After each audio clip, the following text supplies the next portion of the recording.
So, where were we? Where are we? Where exactly are we? We're in a tavern right now that you don't really recognize, but you're having a good time. The rest of the party is here. You've got, obviously George, Pink, Gregor. The boy is here. Um, let's see, there is also Liam's here. Fisk, who you've briefly met, as well as Simone, who you've also briefly met. So they're all here, and as well as a couple of other different people that you don't recognize. But you're in a pretty small tavern, probably about 20, 25 feet wide. And there's just a single bartender behind the bar serving you drinks. Don't really remember how you got here.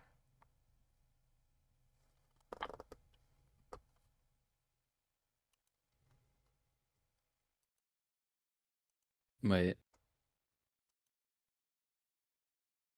What would you like to do?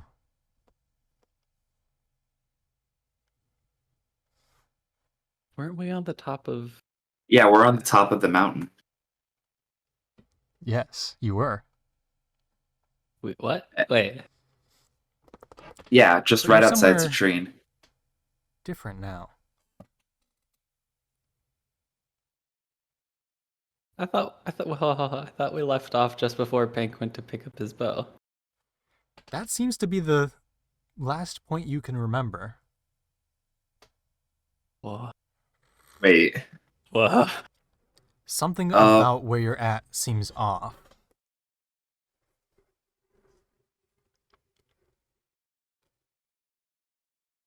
Is the tavern keeper the same? The tavern keeper is serving up Liam. No, not Liam. That would be who's on the map here.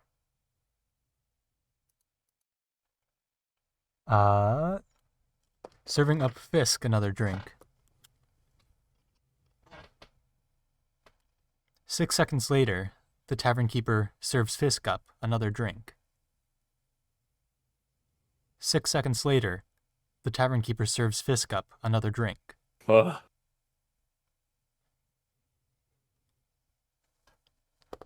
Fisk takes the drink. 6 seconds later, Fisk takes the drink. They seem to be repeating their actions.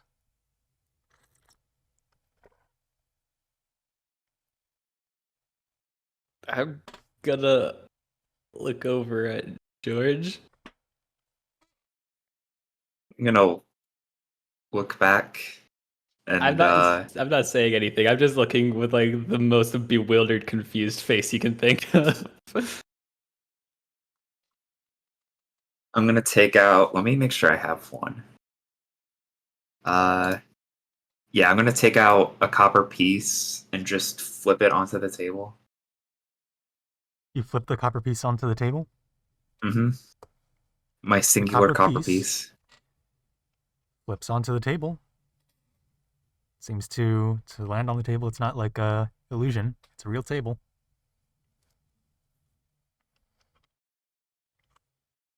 Just in case I need to act out Liam at any point. All right, so it seems like you and I aren't competing. Yeah. I'm gonna go ahead and collect my copper piece again. I'm gonna go up to Fisk and just give a big old pat on the back and say, "How are you doing?" Fisk takes the drink. The bartender serves up Fisk another drink. At this point, being up and close and, by 5 feet, you see that Fisk is basically just getting covered and drenched in this drink. Nothing's actually being imbibed.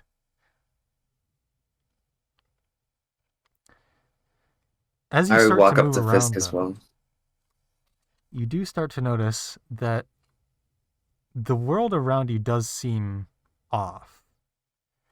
In fact, there seem to be green particles throughout the area. Green particles of light.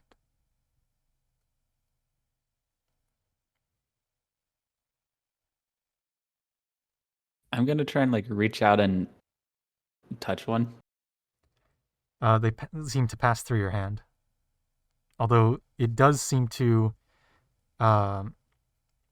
interact with like the aerodynamics of your hand. Just a little bit. Hmm.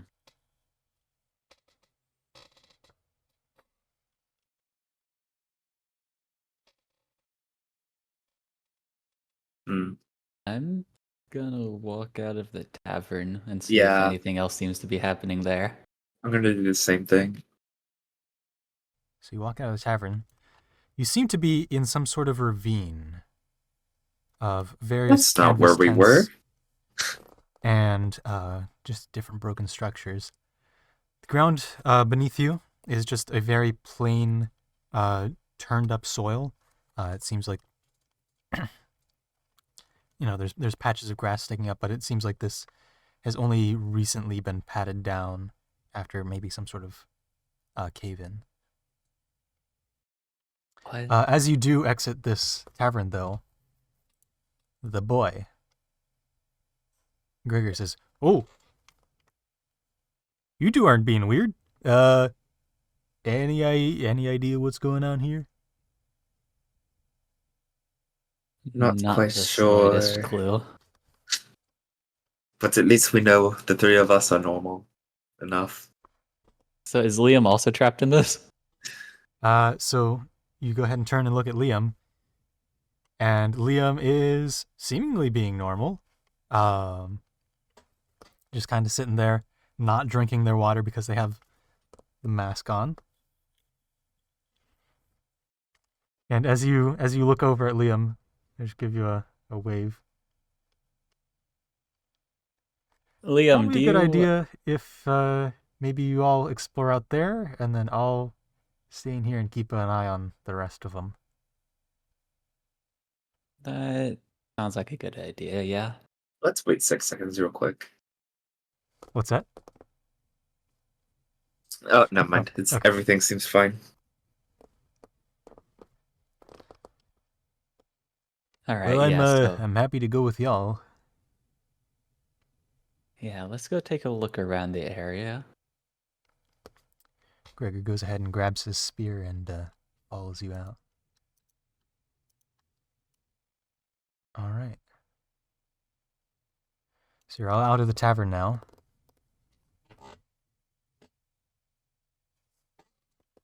Hmm. What the heck? So what's the plan here? Just poke around, I guess? Or Yeah, I guess we could only look around, see if we can notice anything else that's different. mm-hmm.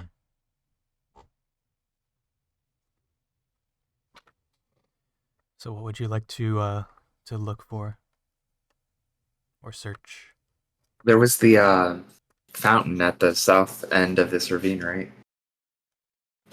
From your perspective, you wouldn't have been able to see that, but you can go towards the south end of the ravine, which seems to be where like there's more area. I'd like to go to the south end. All right. Are you also following Pink?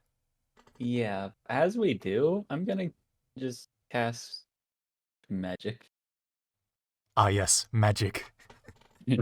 I mean, obviously there's magic, but I want to see if like I can determine the nature of. Oh, I heard I'm going to cast magic. I didn't hear the Oh no, detect. no! I'm gonna cast detect magic. I cast magic. All right. For detect magic, you do sense a magical presence from each and every one of these green motes of light that are floating around. So each individual one is like Each giving individual its one own sense. Wow. has its own faint presence.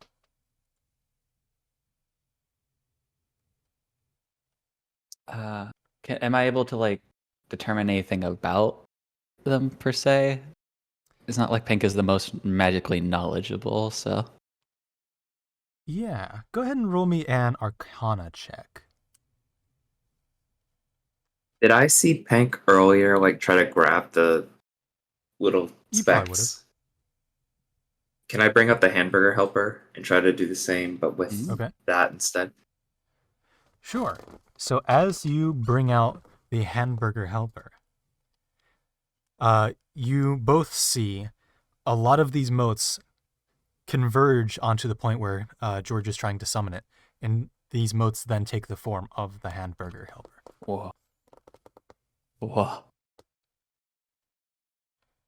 What was your Arcana check? 9. They seem to be related, the motes and the magic casting.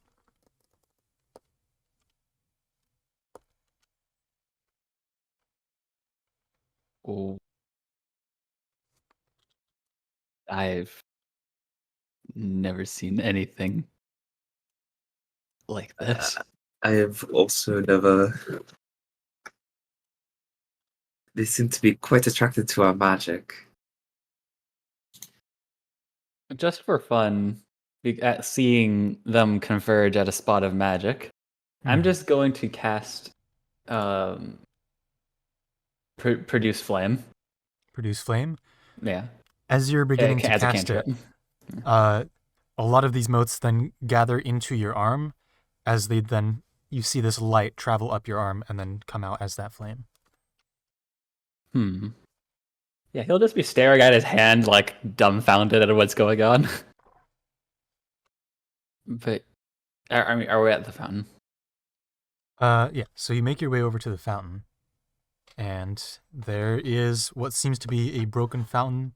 It's not producing water out the top. It's just kind of a basin with some water. That seems to be any cracks in it. It does seem to be cracked, but any cracks have been filled with dirt, and so it seems to be retaining water well enough. Other than that, does this just seem like a normal fountain? Fountain seems normal. It just, other than being broken, yeah, it just seems normal. So, is the dirt on the cracks like a sort of? Is it like loose dirt, or is it like pretty? It's pretty well solid packed in, just so it can retain water. Mm-hmm. If I were to try to cast prestidigitation to sort of loosen the dirt Okay. out, what would happen there? Like, I guess I will try.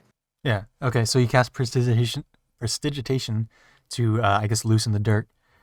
How loose are you going? Are you just kind of like giving it a little jostle, or are you trying to like unpack that dirt so it's just kind of like ground level?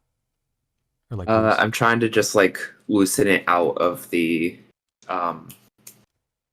crevices it's in. Okay.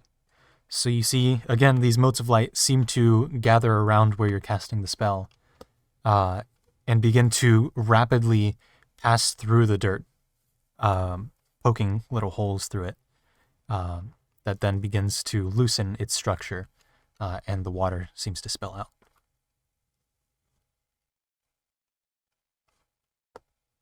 I'm gonna wait 6 seconds and watch the water spill out.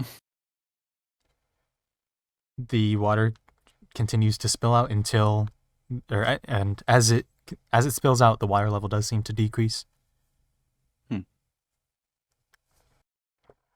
Maybe anything affected by our magic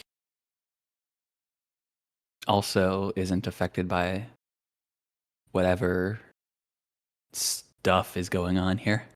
Let's head back to the tavern then. Mm-hmm. All right, you head back to the tavern.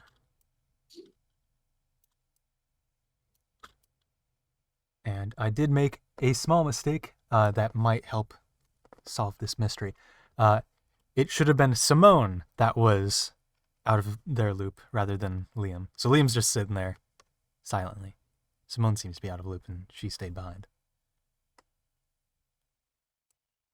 So you get back to the tavern, and Simone is the one who's not frozen. Yeah, it seems like all these folks are pretty well stuck in whatever they're in, but they don't seem to be in any harm, other than Fisk, who could probably be lit on fire pretty easily. I'm gonna go over to Fisk and cast Prestidigitation to get all of the ale off of. All right. Again, these motes of light converge onto Fisk and begin to kind of like scrape all of this water off onto the ground. Does Fisk react any differently? Fisk takes the drink. I'm gonna cast Gust on Fisk. Fisk's hair flips up a little bit, and Fisk takes the drink.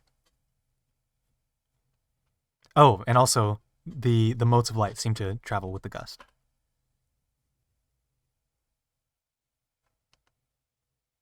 I'm gonna try to take the drink away from Fisk. All right. So as the bartender hands Fisk the drink and puts it on the counter, as Fisk goes to take the drink, you take the drink instead, and Fisk just grabs there, takes the non-existent drink, puts it on the counter.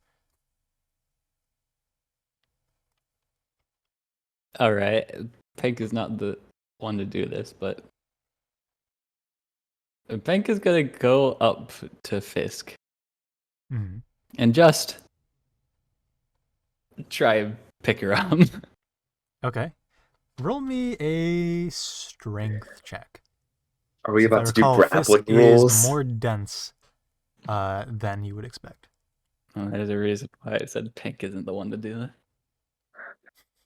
Oh, that's a 16 though. 16? All right. You do begin lifting Fisk up. Fisk is surprisingly dense. It's a little strange, but yeah, Fisk kind of like you can get Fisk to stand up a little bit. And as you're sort of like, how are you lifting Fisk? I was thinking like I was gonna try and carry bridal style, but just to like move Fisk out of the location, just anywhere that I can that's not right there. Okay. So like just into the middle of the tavern room, or Yeah, that onto another works. seat? Okay. So you notice that Fisk's joints are like relatively locked to the same position. They're a little bit loose, but they try and stick towards that position. And as you're moving Fisk, again she reaches out to take the drink, doesn't drink it, and sets it back on the non-existent counter. Okay, yeah, Pink is just gonna set her on the floor then. All right. Looks a little bit like Squidward in the blank room, Future. but just with one hand.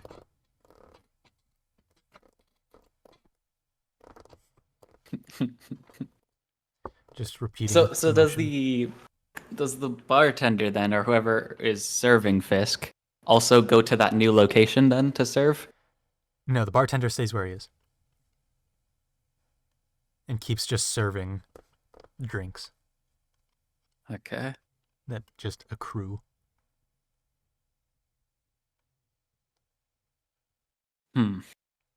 Actually, roll me a perception check.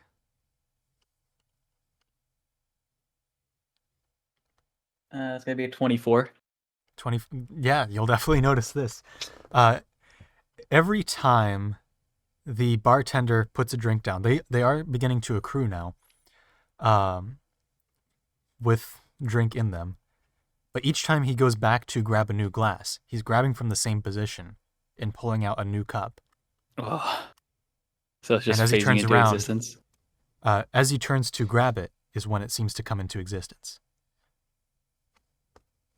He serves it, places it down. Cobblestone generator, but for glasses. Is there like a door that would hold, like, in between the glass area and outside or whatever, like a sliding door or whatever. Like a bartender's entrance to behind the bar, or like an entrance and exit of the tavern? Uh, to like where the glasses would be stored, like a cabinet door. Mm-hmm. No, it's just an open shelf right here. And the bar is kind of like in between here. This probably won't do anything. Oh wait, could I make a perception roll to see if I notice that? Sure. Ooh, ooh.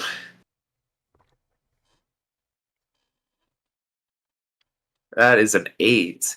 Mm. 8. You don't really notice that the glasses are sort of like popping into existence.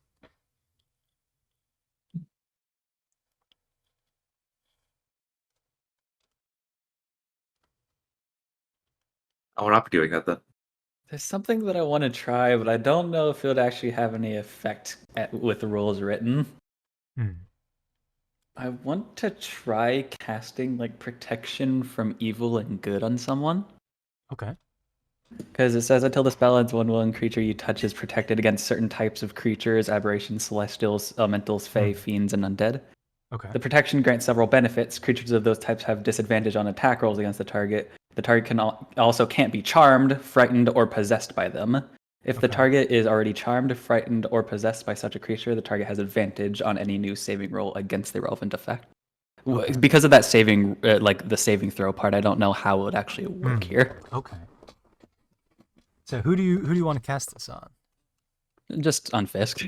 On Fisk? All right. So Fisk, futuring out on the floor. You cast protection from good and evil for a save against a charm. And it doesn't seem to do anything. Although Fisk is slightly glowing now. As there seems to be a new like shield of these green motes around Fisk. I'm gonna try to cast Hold Person on the barkeep. Okay. Is that a saving throw from the barkeep? Yes. It's a All right. wisdom saving throw. 10. That fails. So the barkeep seems to seize up.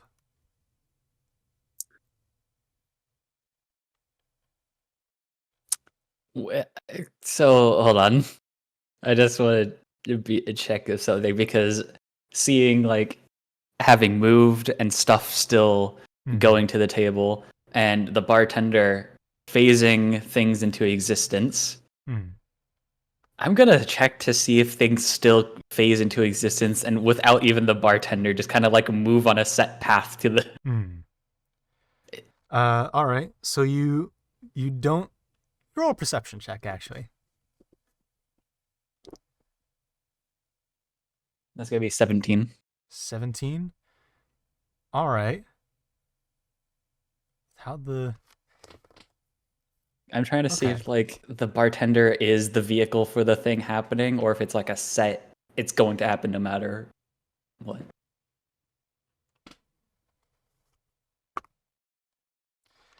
So you watch intently on these glasses, and they do begin to travel through the air on their set path. Oh, also, Cold And Person regenerate lasts as for you expected. Oh, it lasts okay. for up to a minute on concentration. So Okay. Okay, so yeah, I'm just gonna like get George's attention and point to the glass that's floating through this guy onto the table. It seems like the events taking place are not involved with the people doing them. have any of the glasses that the barkeep has put down since Fisk was put on the ground been like up poured or whatever? Or as if Okay. Fisk was still there? Like drunken? Yeah. Yeah, go ahead and roll me a perception check. Ooh, okay. That is a dirty 20. Dirty 20. All right. Also, Pink. Mhm. Which way are you looking right now?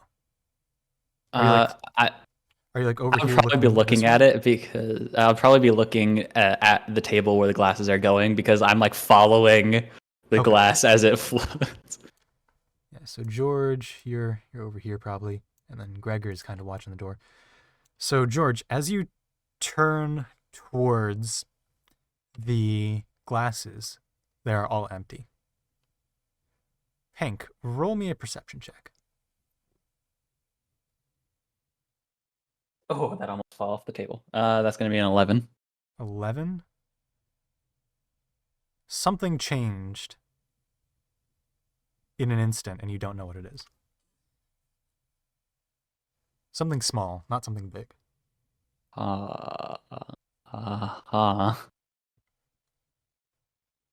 It's like I feel something change, but I don't know what it is. I'm gonna pull out my flute. Okay. I'm gonna look to everyone in the room and just say, whoever can hear me, I would cover your ears real quick. Okay. And Simone also says, okay. Yeah, I'm also gonna cover my Ears ears. covered. I'm going to cast Minor Illusion, Okay.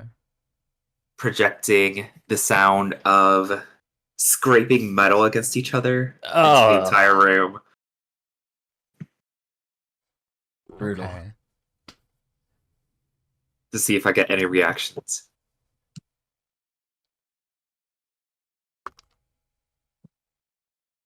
Okay. No apparent reactions. Hmm. That hurt my ears. Oh, right, you couldn't cover yours. I couldn't. Actually, yeah. Go ahead and make me a maybe wisdom saving throw. Against yourself. Oh no. Wisdom save. Yep. That is a 10. 10 was the DC. You do not take a No. single point of psychic damage. Okay. Okay. I mean, I imagine with how loud that must have been, Pink could probably like hear what was going on, but it wasn't like hurting me because I did cover my ears. Yeah. It's only a minor illusion. Yeah. Yeah, not a major one. So, and so do the glasses like look like they're like has in the time that we've been here, are there like 20 or 30 glasses on the table now? Yeah, go ahead and roll me a perception check for that. 13? There's only a handful of glasses. Like maybe 7 Hmm. at the most. Yeah, that doesn't check out. No. Hank is going to watch the table for an extended period of time, maybe like 30 seconds to a minute, to Okay. see if glasses phase out of existence after they've been Okay. put into. Roll me a perception check. Yeah. Uh, That's going to be 15. While that's happening. 15. Sorry. No. Everything's good. So with the 15, you notice that, or as you continue watching, you notice that the number of glasses begin to decrease until it's just one landing there, and then phasing out of existence, coming over, phasing out of existence. I'm gonna pull out my crystal connector. Okay. You pull it out? I guess we're not in the city, so it wouldn't act as a compass anymore. Well, I'm gonna try to get it to point towards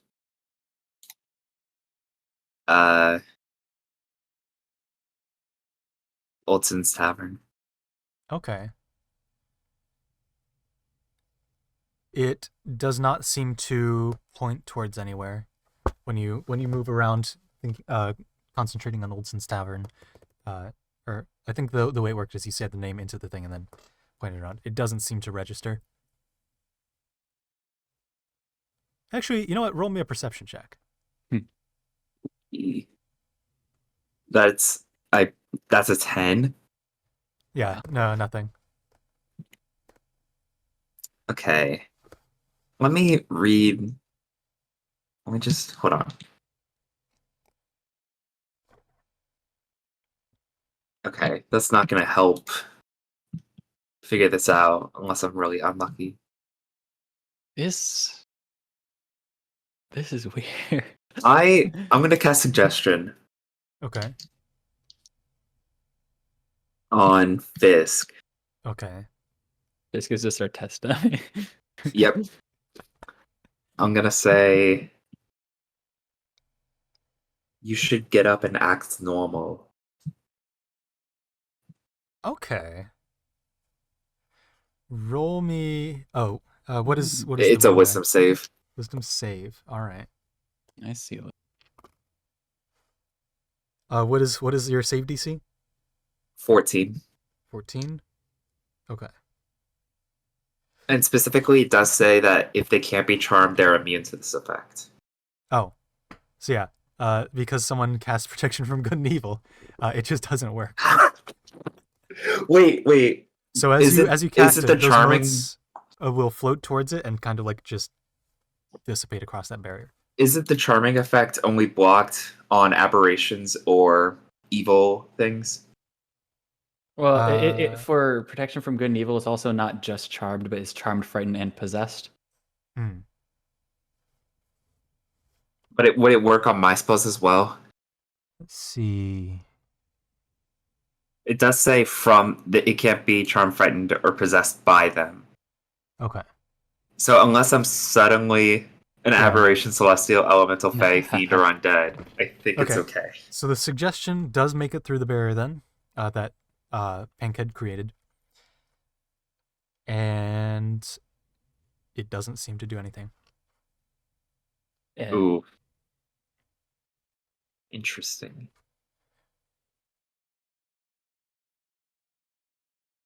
Actually, huh? Roll me a perception check. Or arcana check, your choice. I'll take perception, and I rolled a 7. 7. Wow. You don't seem to notice anything other than what I've already described. It's a good old 3 on the roll. Mm-hmm.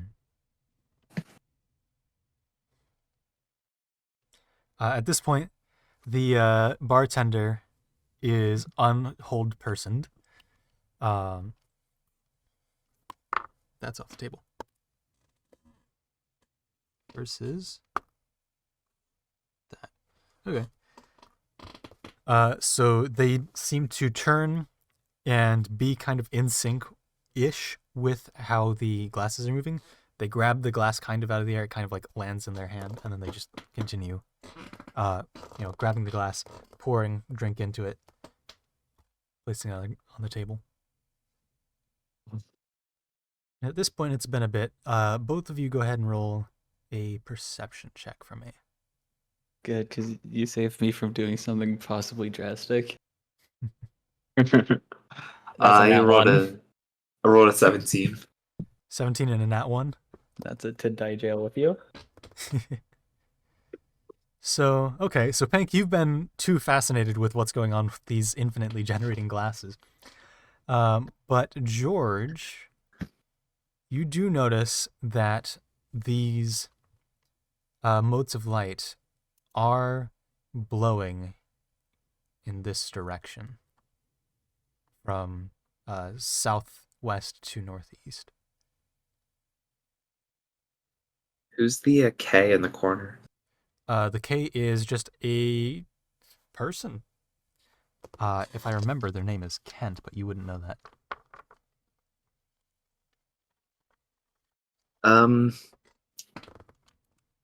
gonna turn to Hank and say, are the little sprites glowing?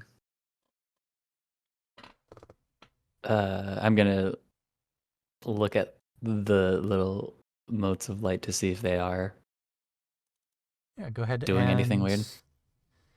I think at this point, you do notice that they do be they do be They do doing be the thing. blowing. They do be blowing. They are flowing from southwest to northeast, and they are seemingly just permeating any solid surface that they seem to blow into. They're blowing very slowly. I'd like to leave the tavern again. Okay. I will follow. All right. So you leave the tavern? Come along, Gregor. I was about Oh. to say. Okay. Seems like Simone has got this this place under locks. Yep. Gregor I'd like grabs to one of the move. glasses with alcohol in it and follows you out. Hold on, Gregor. What's up? Can you take a sip of that? Oui.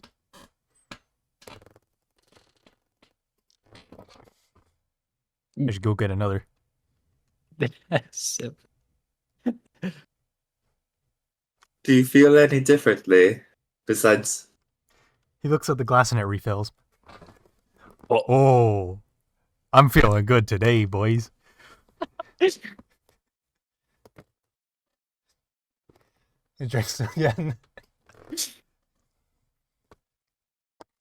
I'm just gonna It refills. I'm gonna walk up and say, He's gonna slam another one. 3 ales in a row. Gonna give him some constitution checks. All right. All right. So he looks down at the glass again, and it doesn't refill. Oh. Well, it was good while it lasted. let's keep moving. Let's head He just puts it on the southwest, I stair, suppose. the stair step into the tavern. Is he He sees the stumbling a glass. little bit, perchance? He's stumbling a little bit. I'm gonna watch the glass for 6 seconds. Watch it for what? If it just stays there. Okay. Perception check. That's a 19. Seems to stay there. Alright, let's keep moving. All Yeah, right. so I guess we're going just in the direction of the moats. So you're Yeah. following the moats? All right. So you follow them north to what just seems to be a cave wall. There's a cave to the north end of this ravine. And what you notice is that over in this direction, the speed at which they're flowing seems to slow down. It was relatively faster where you were. And they're also more dissipated in this direction.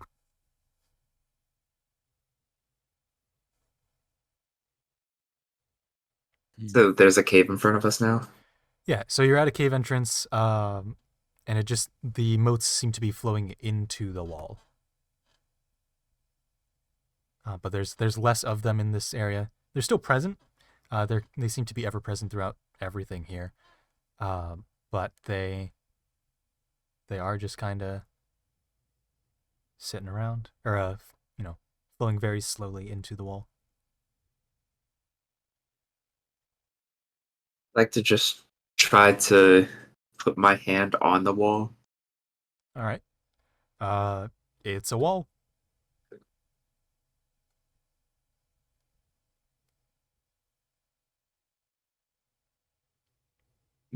I mean, is there a cave entrance? Yeah, there's a cave entrance. I can Ah. do that. So you I see. all are up here.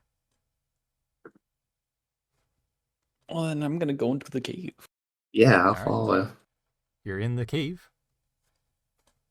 Oh, thank you, Gregor. We're in the cave. Let's go. Echo, echo, echo, echo. That's fun. God, I love this man.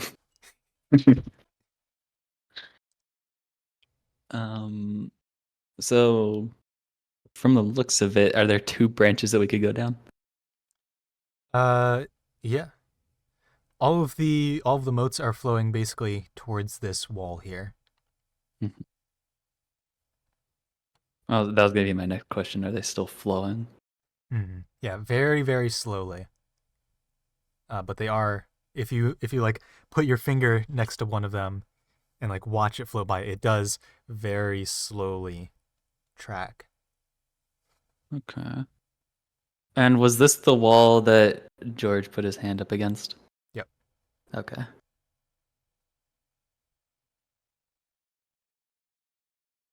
I guess we're gonna. Pink is gonna go down the top branch because that looks like it might go in the direction that they're going eventually. All right, so it does slope down pretty drastically here. And actually, do either of you have dark vision? Yeah, Pink, you've got goggles. I have goggles for it. Yep. I think it's clear for 30 feet and then fuzzy up to 60 Yeah, and you're feet. just an elf. So Yeah, I'm an elf. so yeah, as you start climbing down this sort of steep embankment, you do see it does kind of choke point off into this direction here, where it gets pretty narrow.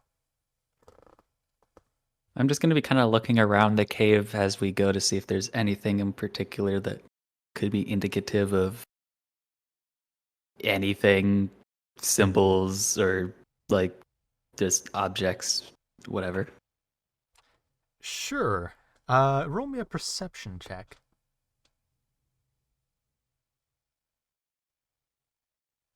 That's a 9. 9. Nothing of note. There's an interesting crack in the wall, or like in the cave, but it seems natural. Okay.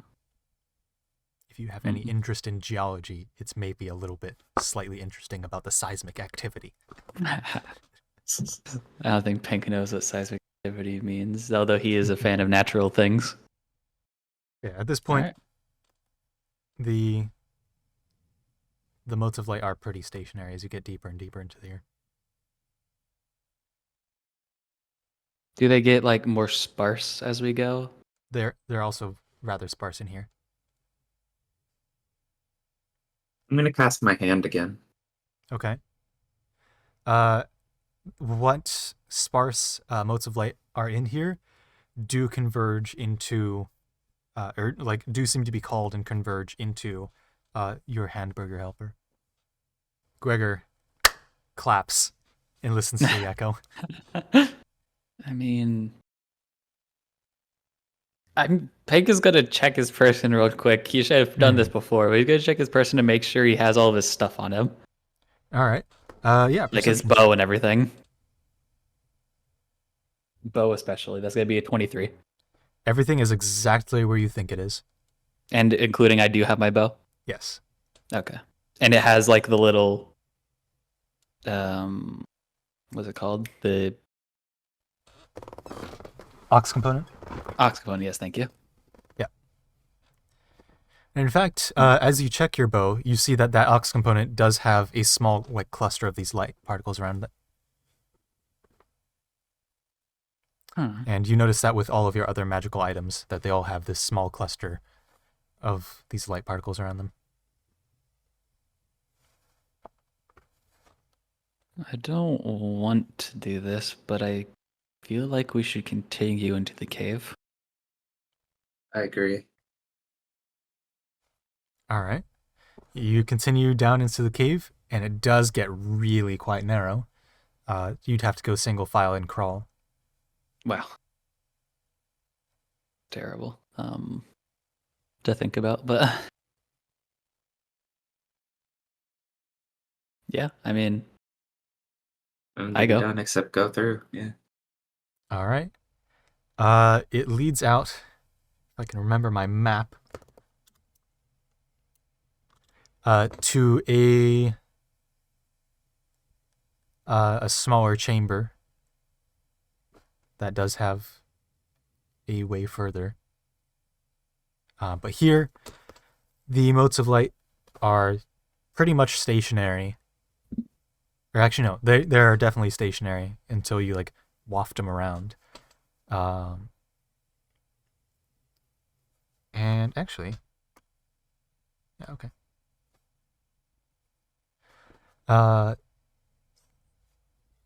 Yeah, they're just stationary at this point. They don't seem to be flowing. Hmm. Does anything look special about this chamber in particular, or does it just look like another cave formation? Seems like another cave formation. I'm gonna cast Detect Magic again in this Okay. room to see if there's any special magical presence of it. So, other than the items that you all are carrying, um, let's see. Yeah, just all of the little motes of light seem to register in your mind, And that's it. of which there are only a few in this chamber, and that's it. Hmm. I don't know. I don't feel anything special about this room in particular that they would stop. Maybe we should head toward the source of them. If we can find it. I agree, but where would the source be? On the opposite side of town, I guess. Oh, wait, the direction that they're coming from. Yeah. Yeah. I guess so, yep. Let's backtrack out of here then. All right. So you go ahead and backtrack, and as you get to the end of that like narrow section crawling through, you see Gregor out at like the side that you entered from, or that like you came from initially, trying to like figure out how to fit his spear through the hole like a dog trying to get through a bridge. It's like, man, geometry's hard. Oh, how's it It's going, guys? probably for the best that he wasn't able to get in this state. Oh, we going the other way? Yep, we're gonna go back to the source of the moats instead of the destination. Okay, works for me. I'll pick up another drink from the tavern. Hopefully it's refilling as well. Ooh, that'd be crazy. All right, sure. So as you get back to the tavern, the drink or the glass that he left on the stair step is not refilled. So Gregor just goes in and grabs a drink from the bartender. That was going to go to Fisk, who is now just kind of on the ground, still putering out. Forgot about that. Simone is trying to inspect Fisk to see if she can do anything. But yeah, Gregor grabs his drink and comes out and greets you all. Gregor's going to drink the drink. That's a 2 on his constitution check. Oh no. Gregor. But the glass does refill.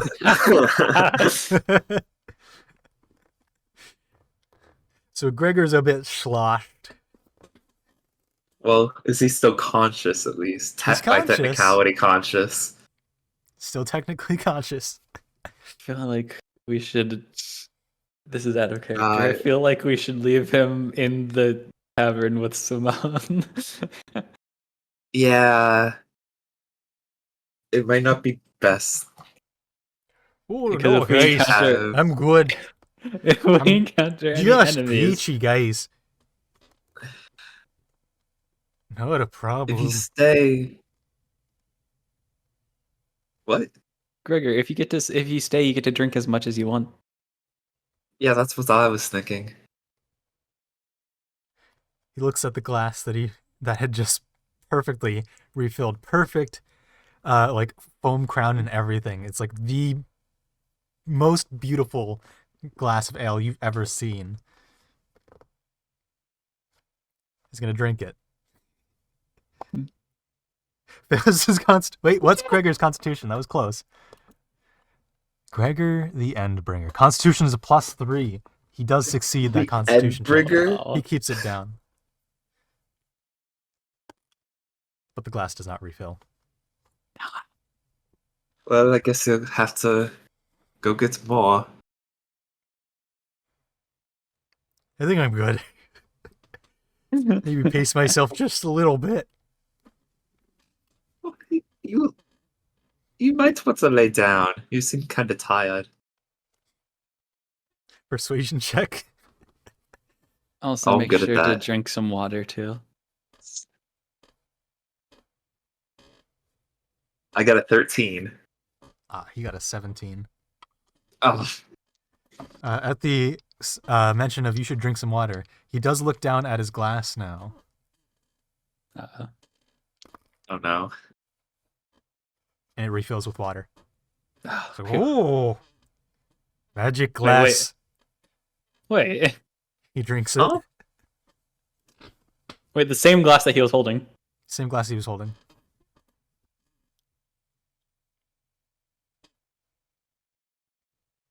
Wouldn't it be great if you could drink some honey right now as well?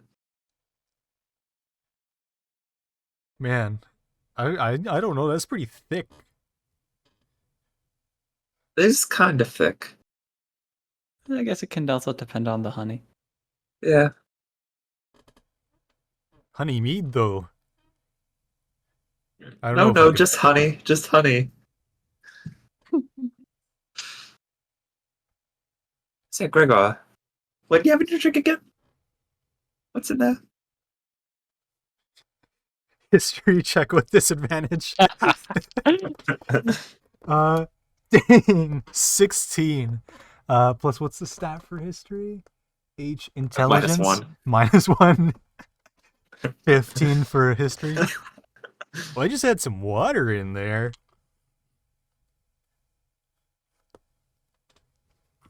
Well, what's in there now? Takes a look.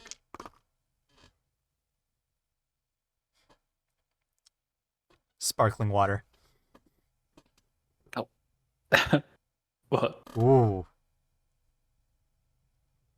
Pretty bubbles.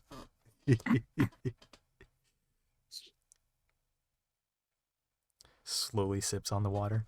Crunchy The water. sparkling mineral water. Crunchy water, no!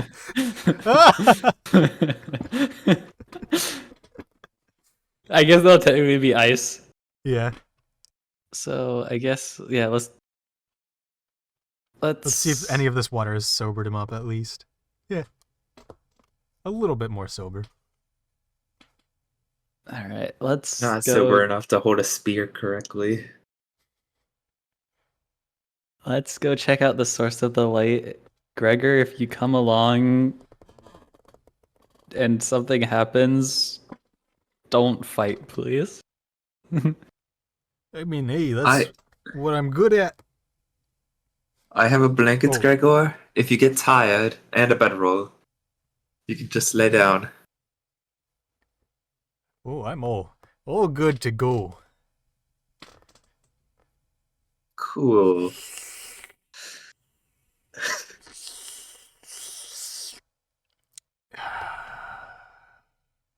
All right, let's do this.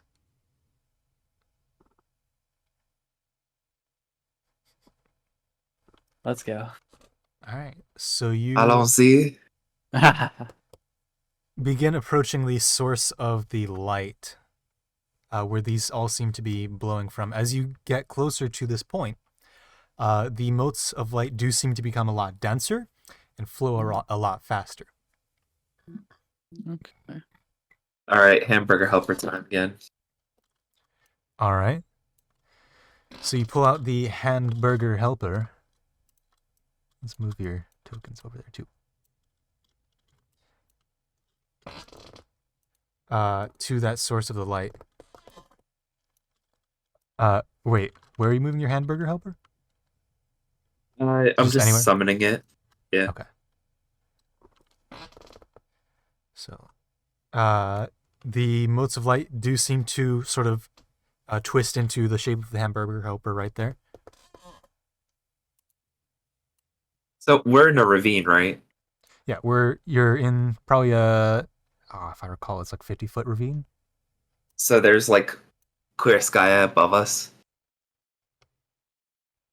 Interesting that you should note that. As you look up to the sky, it is different from how you have ever seen it in your life. It's oddly stationary.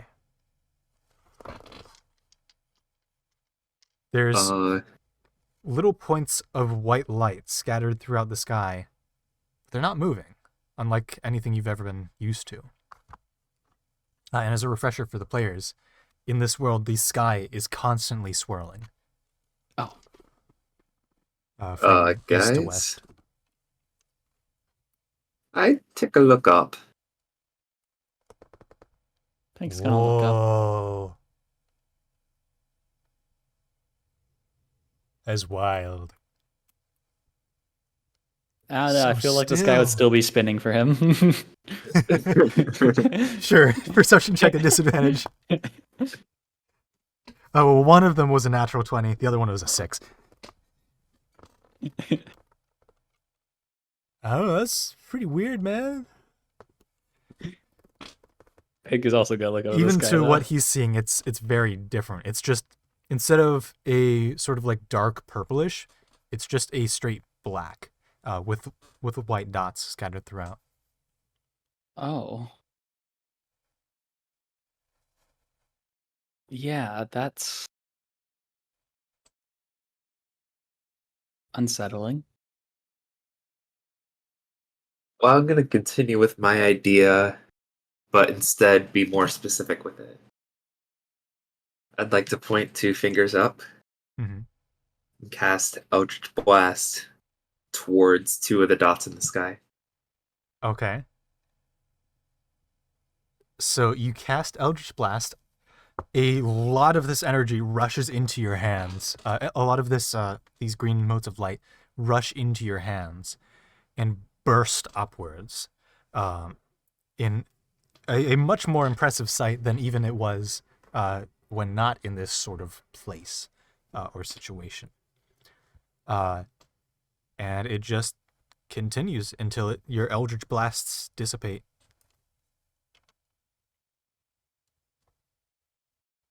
Alright, well, it's not a ceiling then. That is the sky. And Or the it's just very sky high has- up. It'd have to be 120 feet high up. Or more than that.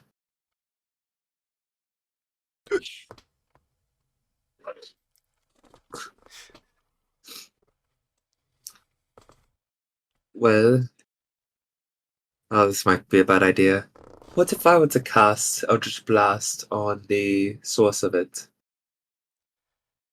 All right. Wait, hold on. I was What was the- asking the other characters. Hmm. Hold on. I think I might have missed something in explanation. Are we at the source now? You're kind of standing around it. Oh. And what does the source look like again?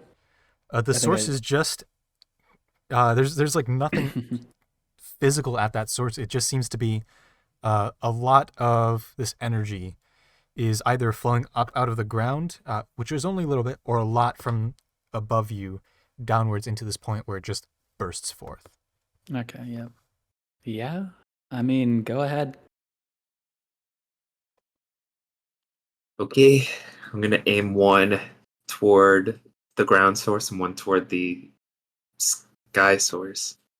Mm-hmm.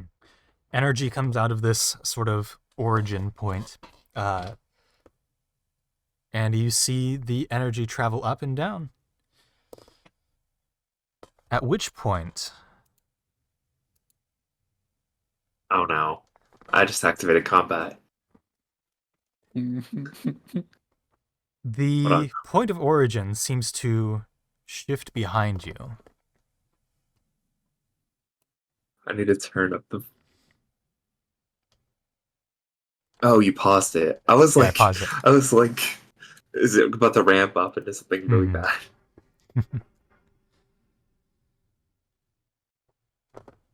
You hear a voice behind you. Do all of us or just All of you hear George? this. Okay. You turn around to see a short individual, some sort of halfling, turned towards you but looking down. They say, "So, I guess it is fate then. Bunch of random adventurers against an artificer who knows way more than he should. I once stood where you stand, but I'm not going to make the same mistake as he did, because I have a purpose far greater than any of you can imagine. If you wish to leave this place with your minds intact," he looks up at you, "steel yourselves and prove your worth." He raises a device in his hand that begins to grow a brilliant green light, the same as the motes. The motes of light around you that permeate the area begin to swirl into a storm, eating away at everything around you until nothing but a blank battlefield remains. The ground begins to rumble beneath your feet, and 6 pedestals rise around him, each with their own statue atop. He raises himself higher on a central pillar and summons an ethereal shield around him. Roll initiative. A battle of true hero. Whoa. Okay. Okay. Okay. Yeah. Let me just. Wow. I got a 22. That's gonna be 22. 19. 19, got it. Pink, 19. All right. Wow. George, 22. Gregor got a 6. That sounds about right. That checks out for how he is, right? All right. Top of initiative order is going to be George. What would you like to do here? That's a great question. If only I were actually a warlock and not just a bard with a single warlock spell. So there are 7 pillars with the main guy on top of the middle one. Yes, the main guy raised himself up about 10 feet onto this pillar, and he's put up this ethereal barrier. And there are people on each of the other 6. There's a statue atop each pillar. They each seem to be different. Can I make out what of they're supposed to be? Well, we'll see what George does on his turn at the Yeah, beginning yeah. of initiative, and then on your turn you can go ahead and check them out. I'd like to Eldritch Blast the 2 pillars closest to me. So All right, so these two. yeah. So this one seems to be an old man with a glowing crystal in his chest, with some metallic armor around him. You go ahead and is it a roll to hit? Yeah. All right, roll both to hit. And the other one is a woman who's missing an arm and holding a long sword. All right. I rolled a 16 and an 8. All right. So we say 16 goes for the first one I described, which is the old man. Old man. Yeah. And AC is double check my sheet here. Okay. So yeah, AC. The second one does not hit. The first one does. You go ahead and hit the old man's statue, and your vision flashes dark for a second.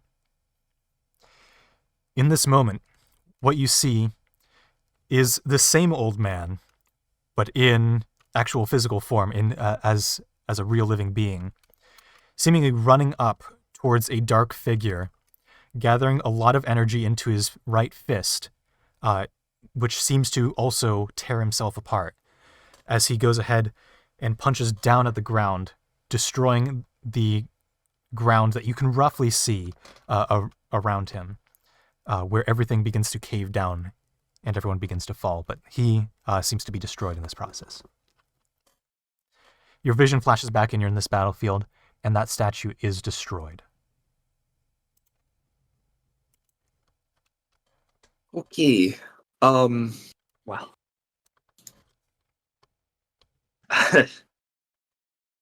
I'm going to give Bardic Inspiration to Pink. Okay. Yeah. And then back up 10 feet to the left. Back up 10 feet to the left. Got it.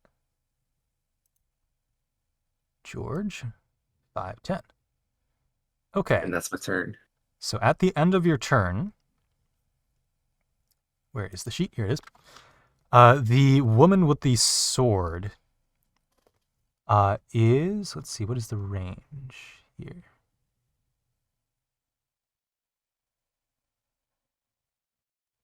Ah. Oh, wait, I'm looking at the wrong one. Here we go. I see. And the range of that is what now?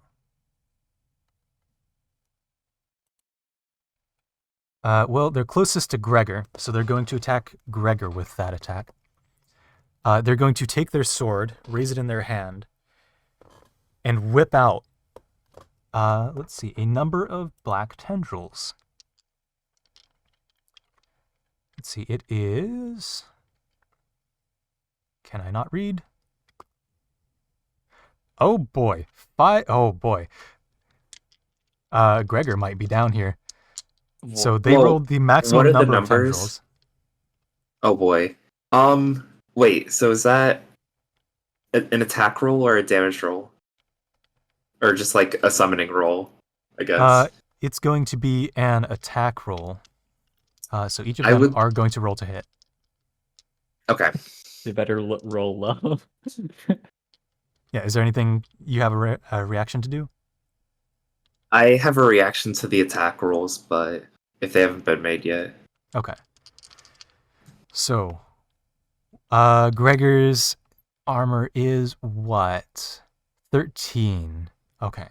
So that first one hits. Second one does not hit. Wait. Third one does not hit. Okay. Fourth I'm one not does actually hit. in range of this. And the last one does not hit. So he gets hit twice, which is good for him, because now he takes 2d10 force damage for each. Jeez. So 6 plus 8 plus 10 plus 5. 29. Yeah, 29. So Gregor takes 29 damage Oh. from Oh one attack. no. That brings us to Pink. Okay. Wow. What am I gonna? And you wanted to do a perception check. What is a perception check? Is that like an action or Free bonus action. Free action. Okay, good. Yes. Let me. That. It's gonna be an 18. 18. All right. So with an 18, I'll describe the ones that you can see from your perspective here, so not behind the barrier. So this one here is that woman missing an arm, holding a long Japanese sword. It's not katakana. Katana. There you go. Nagi Katana. Kaba. Yeah, so she's holding a long katana with a dragon hilt piece, a black dragon hilt piece that is eerily familiar. It is in fact Gar's sword.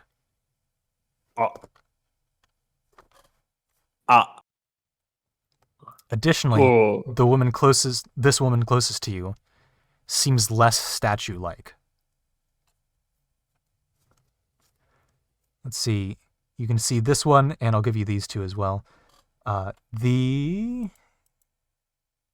one here seems to be a human, maybe like mid-teenager area, with dark bangs and dark leather armor with red accents to it.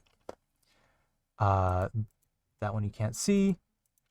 This one here seems to be a very queen-like individual, very, very regal gown or regal dress, with sort of a white dress with light blue accents to it, and very, very well, very, very wealthy looking. And let's see, this one here looks like the individual on top of the tower.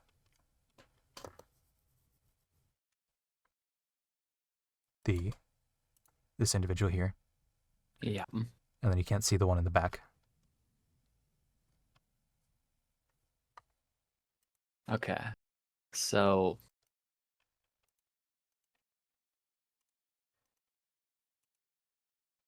okay.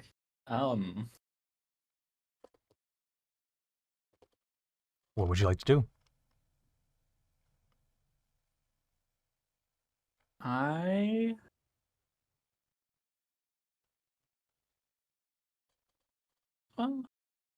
Oh, and the individual at the top of the tower, since I didn't really give him a full description, is a halfling, probably about 3'10" to 4 feet, bald with brass armor. He's holding in one hand some sort of handheld device with a green crystal atop that seems to be concentrating a lot of this energy to control the area around him. And in the left hand, he has a dagger that has a sort of side hook to it that seems to be attached to a rope on his belt. Okay. I am going to fly vertically upwards, Okay. or as vertically as I can, about 30 feet. All right, Pink. I'm gonna make you slightly invisible there to show that you're up. So you're 30 feet up. And I'm going to pull out my bow. And what a time to test out this new component. Yeah. I will shoot an arrow All right. at Who are you firing at? the one that's closest to me, so the top. Okay. Sword gray lady. one. Sword lady. Sword yeah. lady. Got it. All right. Go ahead and roll to hit.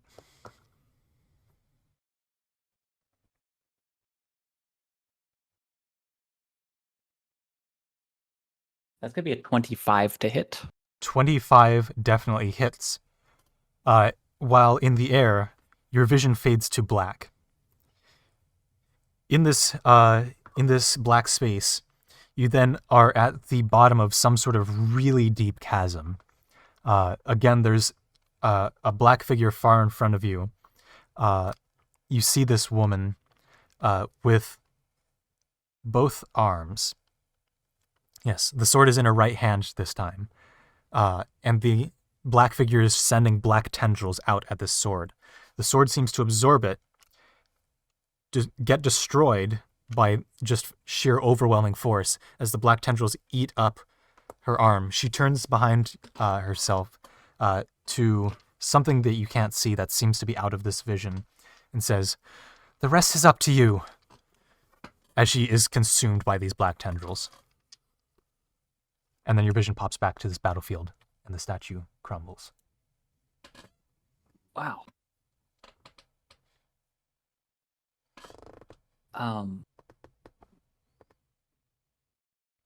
Yeah. Okay, so I'm probably a little bit shaken by that. But I'm going to use my second attack because I have 2 attacks per action. Okay. Yeah, and I'll just shoot the bottom one that's closest to me now. This one here? Yeah. Okay. So the very regal looking one. Go ahead and roll to hit. 19? Or no, 21. 19? 21, that'll hit. Again, this arrow flies into the statue. Your vision fades to black. And you see, you are currently falling down a large chasm. There's rubble all above you. And a gray figure is falling above you, above this. Actually, since you're not seeing it from this character's perspective, you see a giant 200-foot long white arbiter falling down this chasm, being quickly pursued by this gray figure who takes a large ball of gray energy and pierces straight through the chest, probably about a 10 to 15 foot wide hole through the chest of this arbiter as it goes limp and continues falling. Your vision comes back to the battlefield and the statue is destroyed. I like to think during that one, at least Pink has like fallen a few feet midair, like Alright. as his vision like blacks out, and he's like Yeah. experiencing like that. So we'll say you're maybe like half the height you were at? Yeah, Okay, so 15 feet up. like he is shocked. He is in shock right now. Mm-hmm. Next up is the individual atop the highest pillar who's going to hold their turn. Oh, but actually at the end of your turn, one of the statues gets to take an action. Does any of them have a good line of sight? All right, sure. Let's see, this statue can do what? Okay. So, this statue, this dark statue that looks like a teenager, is going to begin to grow massively in size into the form of a black arbiter. The sheer presence of this individual, of this dragon that is now hulking across the entire field here, casts an effect called Dread Field, which means all of you have to make a Constitution 17 saving throw. So I'm going to make one at disadvantage for Gregor. Am I Oh, within he 60 fails. feet of the Arbiter? I don't Let's think I see. am. I think I'm outside of that.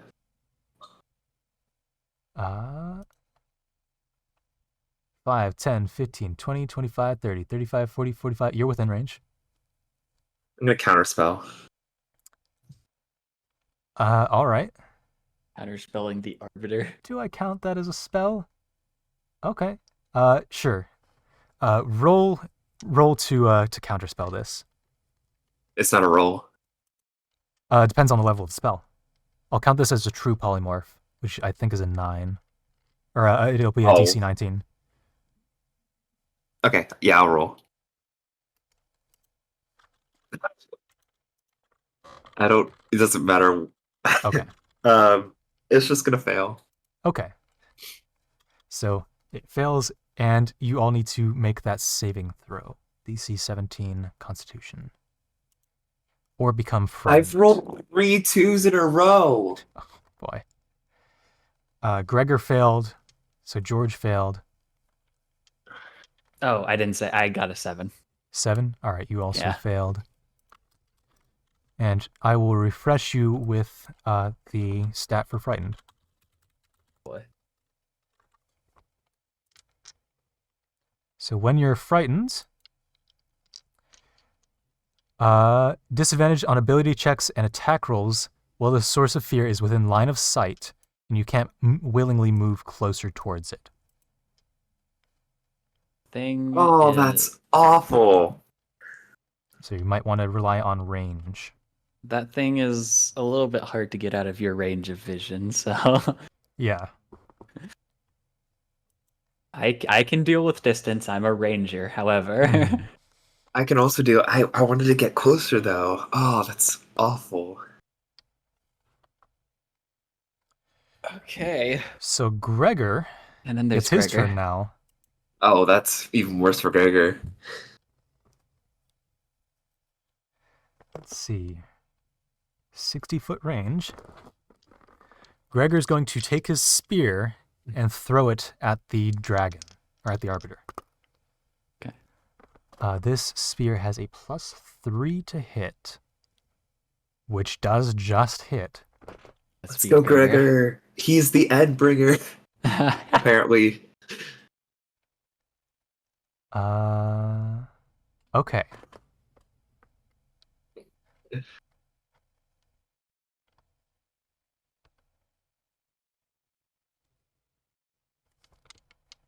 see. And with a full force of a large gust of wind that takes some of these motes of light and propels him forward, he actually turns into wind with this spear and ends up sailing through the core of the dragon, destroying it. Well, Gregor does what the spear does. And where is Gregor's piece? So he actually goes 60 feet. 5, 10, 15, 20, 25, 30, 35, 40, 45, 50, 55, 60. Let's go, Gregor. He just launched himself and cored a dragon. Gregor just... Whoa. Okay, man. What was that?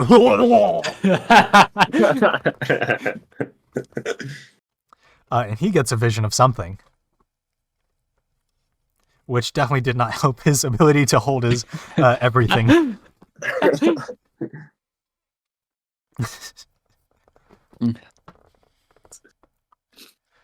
And that's Gregor's turn.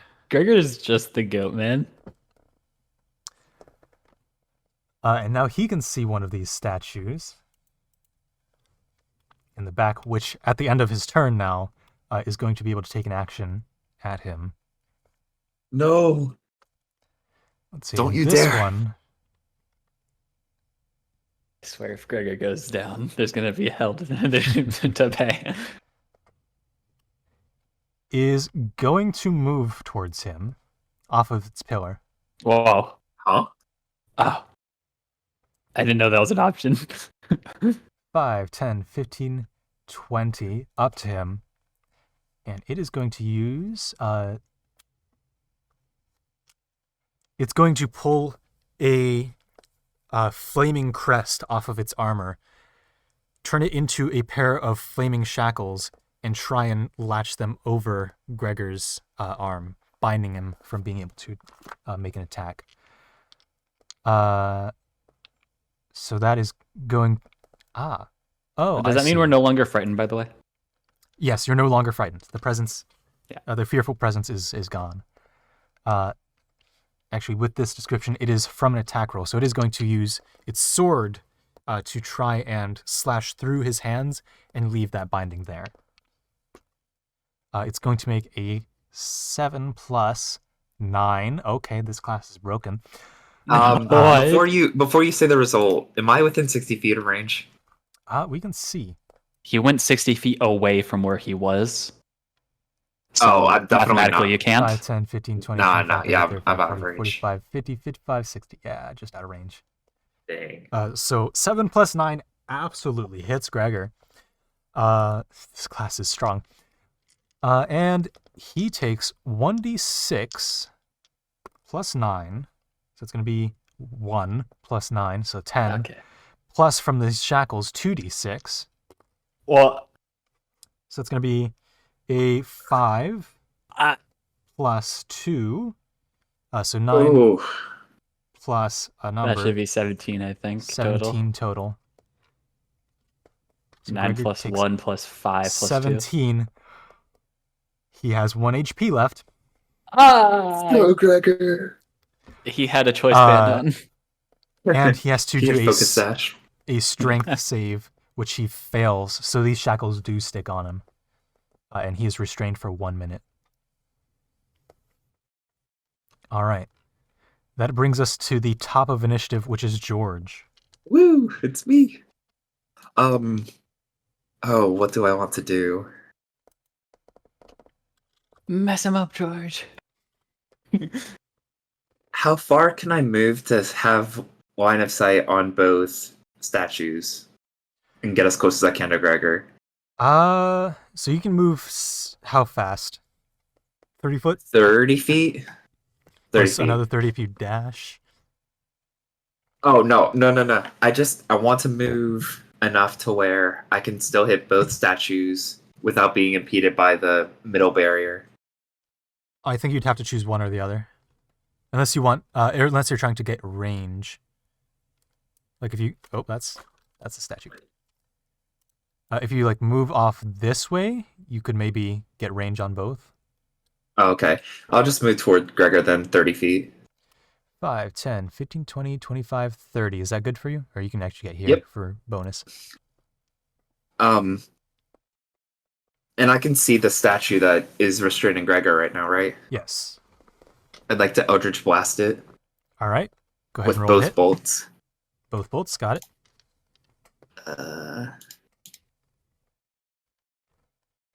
Oh, no.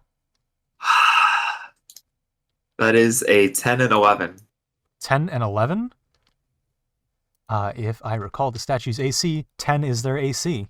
Oh, That whoa! hits. Wow. So, But for this one... Okay. Your vision flashes black again, and you're in some sort of... You're next to some sort of close combat scenario between this statue, which seems to be the race of the statue, which you can now see, seems to be a full tabaxi, which is something that doesn't exist in this world. You've never seen a full cat person before. It's usually just a beastling. Or it's always just a beastling. In close combat, tearing off these runes, trying to fight this gray figure, and barely hanging on. They keep getting knocked down and just hold on to consciousness barely, trying to slowly fight back, but it's futile. And eventually they go down, and your vision comes back.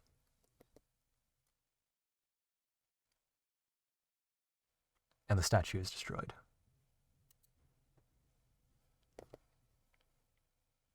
I'd okay. then like to cast Identify Weakness on the central halfling.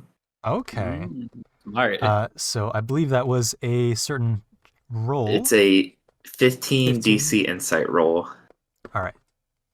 So let me just make that roll. I got a 13. 13. Unfortunately, not enough to find any sort of weakness, especially through this barrier. All right. That brings us to a statue gets to take its turn. And so... this is the only one that remains.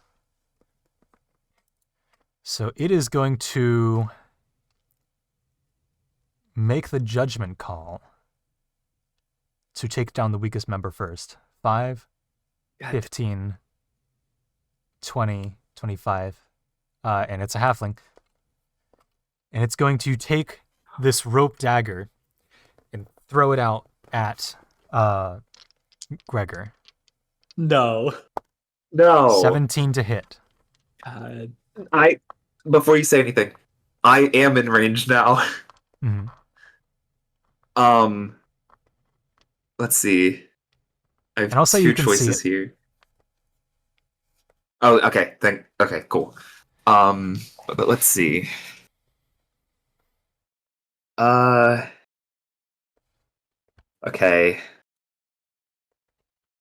Sorry. Let's see.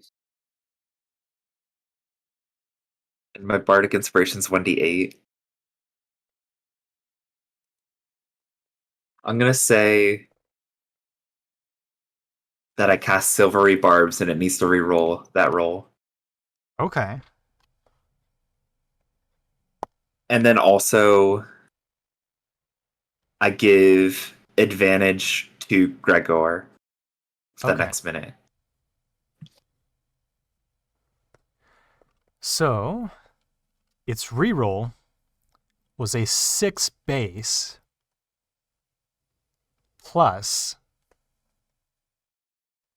6. Gregor's AC is 13. Let's go. So how do you want to describe this? How you interrupt the casting of this knife? As I see the halfling throw the dagger, I bring my flute to my lips and play a rather discordant note at it. Hmm. And then turn to Gregor and do a little like hoppity tune, sort of. Okay. A nice little, sort of energizing tune. All right. And with your energizing tune, we'll say Gregor is able to like jam out in his drunken state, and like the dagger sails by him.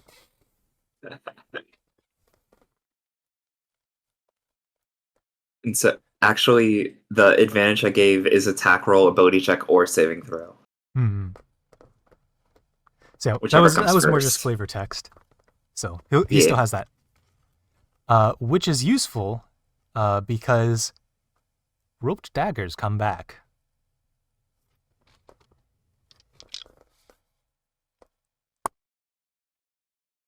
That's a natural 20.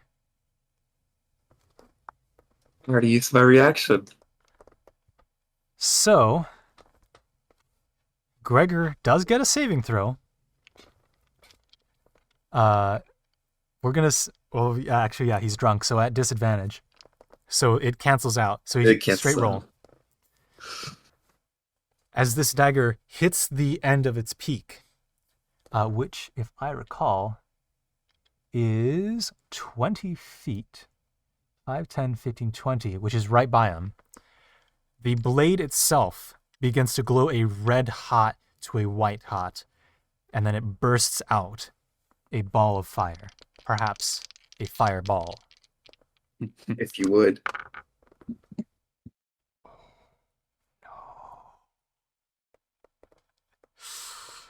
So, the swing back was a natural 20 for the dagger.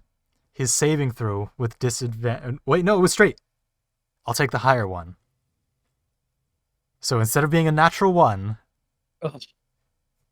it's a 7 plus dex, which is 1. It's an 8. It's not enough. So with this, well, it's enough to do 1 damage, which is what Gregor has. Gregor just dies. He explodes out of existence. What? What? Excuse me? Gregor explodes. Gregor.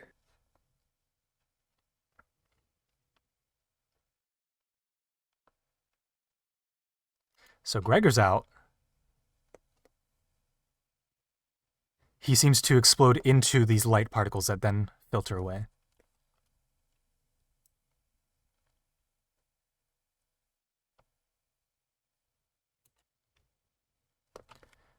So, next in initiative is George. Wait, no. What? We just did George. That was the reaction of the statue. All right. Now it's Pink. It's pink, yeah.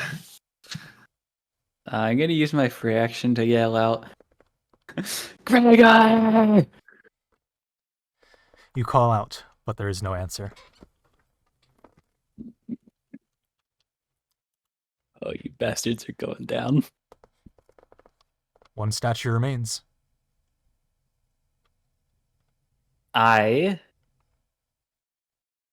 am going to fly,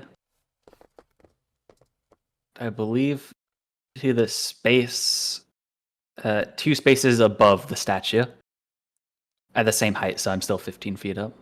5, 10, 15, 20, 25, 30, 35, 40, 45, 50. What's your fly speed? Shoot.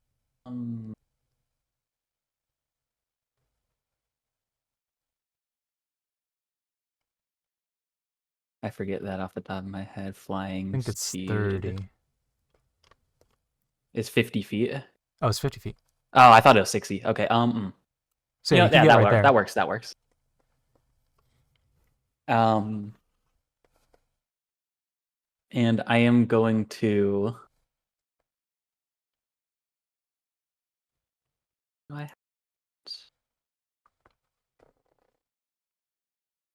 Okay.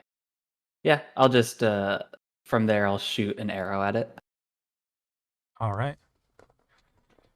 Roll to hit. Please. Avenge Come the boy. on. Avenge for Gregor. 19. 19 hits. Yeah. So the arrow sails into this individual who had just destroyed Gregor. And your vision again fades to black. You see this individual standing up against that black figure. That black figure is surrounded by tendrils that each individually shoot out and pierce into the chest of this halfling, tearing away at its very existence, one by one, until absolutely nothing remains. From your perspective, you can see that this individual is stricken by unbearable fear. Until Oh, he's nothing gonna know remains. fear. Your vision comes back, and the statue is destroyed. At this point, now that you've destroyed all of the statues, the barrier releases. Well, it's time to see what you're worth. And we bring it... is that the end of your turn, or do you have one more? I have another attack. action? Okay.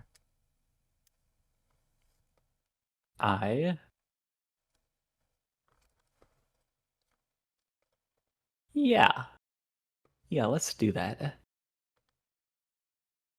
Oh, I can't. I used all my movement.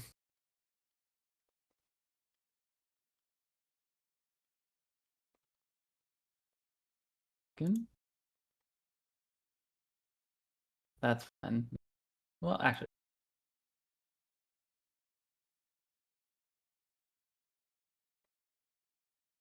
Okay.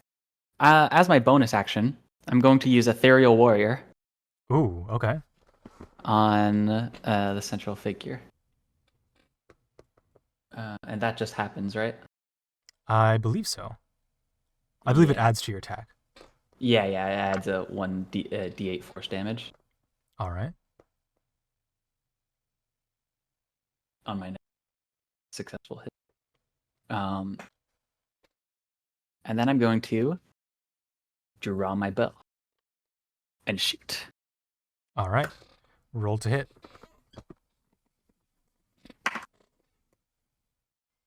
Does a 15 hit? 15 does not hit. Okay. Wow. Oh. This one's the real deal. Strong lad. Oh man. You had a bardic inspiration. Oh, wait. Oh, shoot. I forgot. You can, of course, save it. I have to, because it has to be before the DM says success or fail.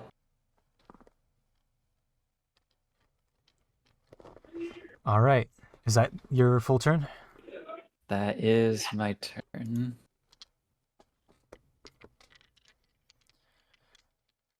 That brings us to the individual atop the pillar, who's going to, at the end of your turn, actually, because the barrier is now down, going to use a legendary action. What? To What? shape domain. What? Hold on. What is a legendary action? I don't know this term. So a It legendary can be used action at any time. can be used at the end of anyone's turn. Once a legendary action is used, it is spent until the combat round restarts. Okay, so so it's once per round. Once per round at the end of someone's Like turn. a reaction. They're going to take this green, this device in their hand with the green crystal, raise it up, and say, "One thing I've learned about gods, they don't like wings." And they're going to double the strength of gravity, slamming you into the ground. You're going to take 1d10 of damage, so 2 force damage, as you fall to the ground. And for those of you on the ground,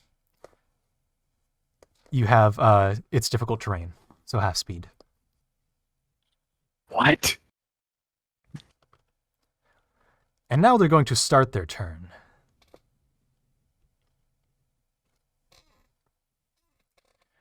they're going to, let's see, they're going to take out their blade, their roped dagger. And Pank, you are within range. So they're going to, they're going to throw this roped dagger out at you. Go ahead, and what is your AC? 15. 15 versus... versus 13. Oh. They rolled pretty low.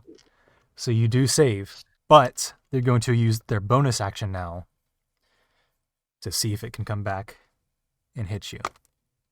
It's going to be a 15 exactly. It's equal to or greater, right? Yeah, equal to Can or I greater. silvery barbs again? Wait, no, I can't. I haven't got my reaction back. Yeah, no, you haven't. Yeah, no. So, stored in their dagger here, what are they going to have? If I recall, it's one of these. Yes, fireball. Oh boy. Oh no. Well, Pink. Oh no. Are we about Is to it have just some like fried bird? a fireball worth of damage? It's a fireball worth of damage. Actually, I don't even have enough dice to roll this physically. Yeah, isn't take it like 8d6 68 or something? 86. 86. Fire damage. 8d6? How Yes. much damage did you say? 8d6. Okay, yes.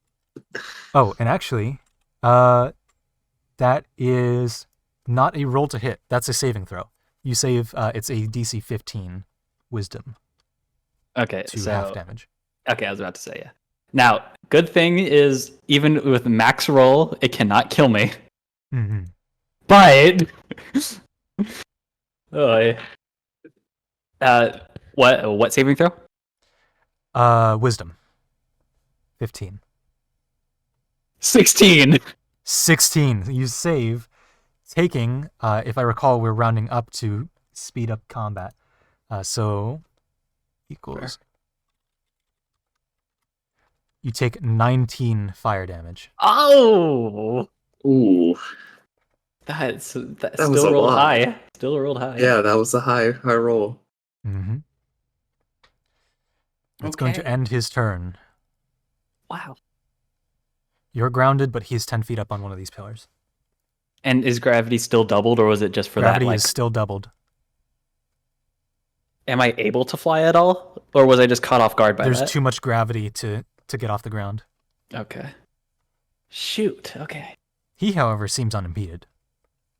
I swear, if only I hadn't used all of my movement, because what I was gonna do was I was gonna do a swooping attack with my quarterstaff to knock him off the pillar. One thing he's learned about gods: they don't like wings. Oh, that was okay. Yeah. Wow.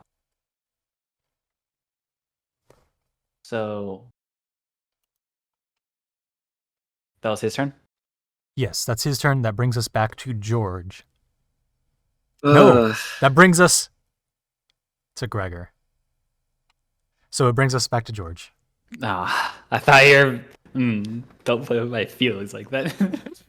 How dare you? You know, you're the DM. Your job is to play with our feelings.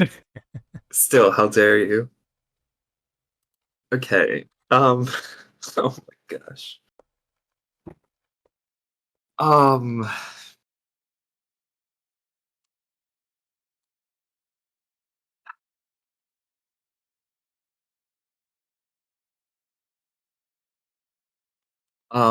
am going to.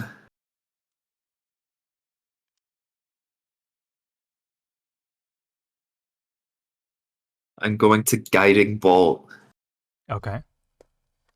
Go ahead and roll to hit. Man. That is the wrong dice. Which, thank God, because it was low. 16 total. 16 total. Does not hit. Oh. Okay.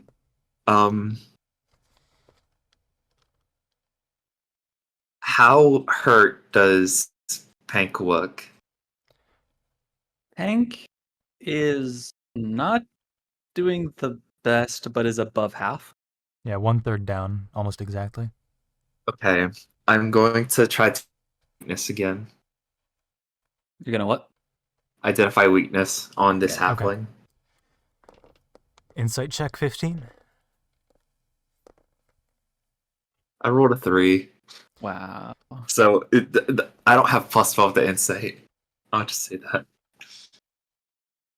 You're surprised by the sheer power and command of this figure over the area around you. That'll just be my turn. Okay.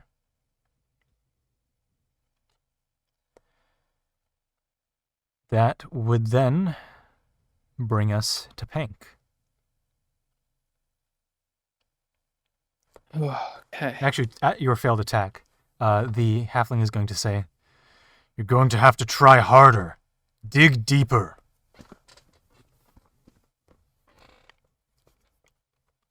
Okay. Okay.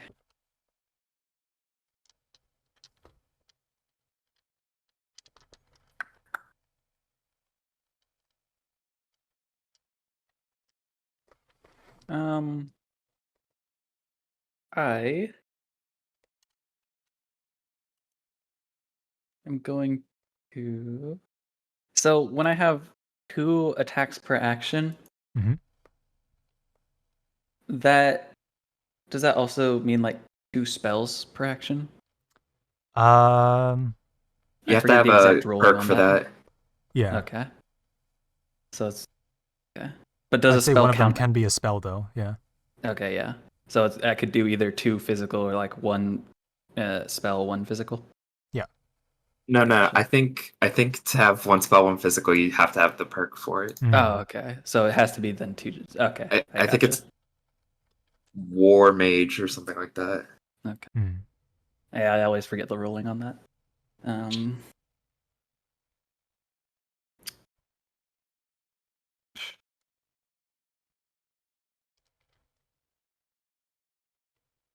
hold on.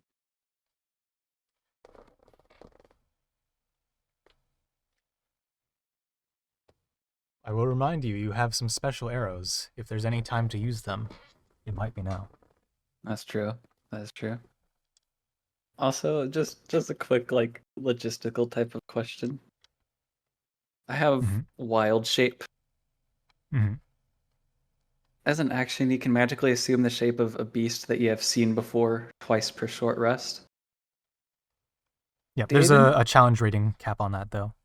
So you can Oh, become like a very weak animal. So you can become like a rat if you want. God. I was about to say, because I saw that dragon, didn't I? You did see that dragon. Imagine just shaping into the Arbiter. Yeah. Imagine dragons. Yo. Oh, misery. Okay, well, yeah, in that case, I am going to use. I'm going to use a radiant arrow in my Okay. bow on the guy. All right. Come on, come on.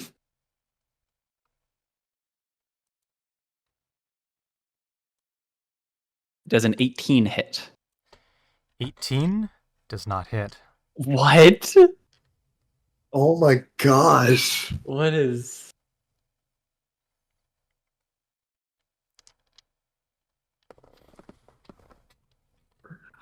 I'm gonna reload this dice page because I'm not rolling well enough for this. Well, I'm gonna use my second attack then to do the same thing with my last radiant arrow, And I will remind you of Bardic Inspiration. and you will remind me of Bardic Inspiration.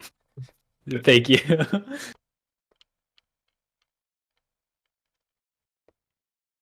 Maybe I won't need it though. I'm gonna need it. Actually, Is it I don't worth think burning anything out? will actually help this. It's 1d8. Yeah, no, I'm aware of that part. Let's see. Okay, so with this roll, even with my +7 to hit on my longbow and the +8 max roll, I can still not hit because I rolled a nat 1.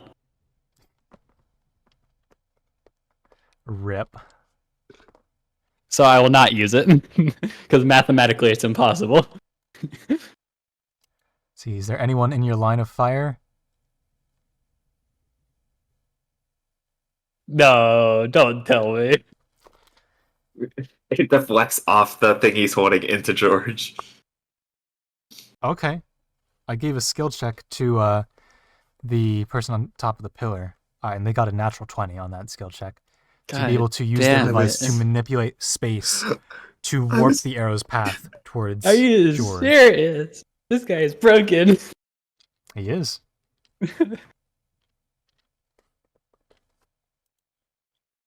Simone.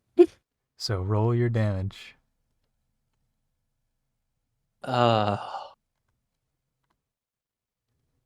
Okay.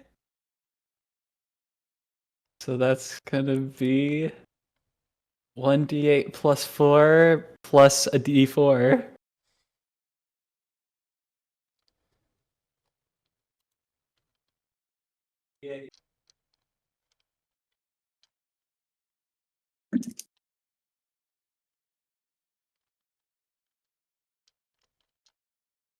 That's gonna be 8 damage.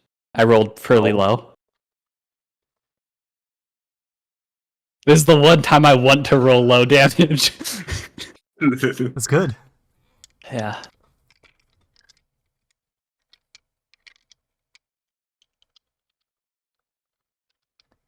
Alright.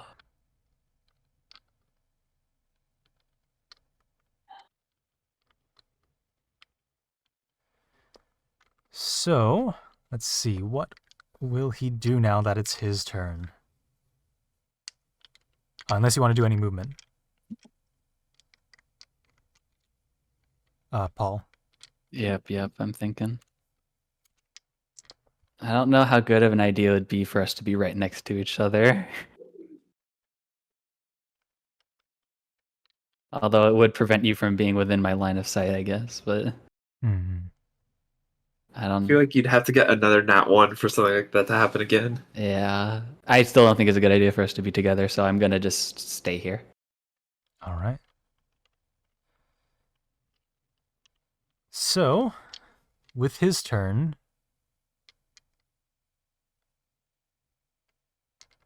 six charges, I see. This is not good. No, this is very bad. It all fell apart when Gregor went down. Gregor, why do you have to get so drunk? Alright. So, with We should his have brought turn, Simone along. 5, 10, 15 we'll say. And then 5, 10, 20-ish. Pank is still closer. So he's going to go ahead and go for a... Actually, no. He's going to go ahead and...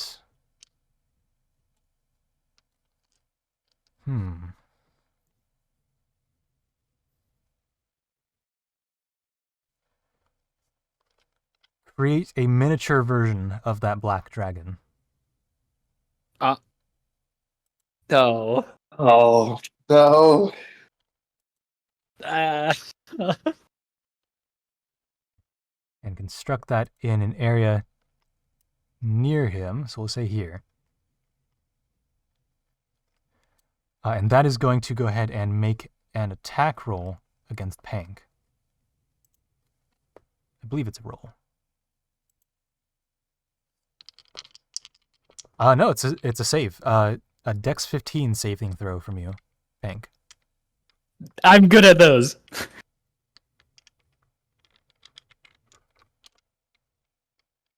You said Dex 15? Dex 15.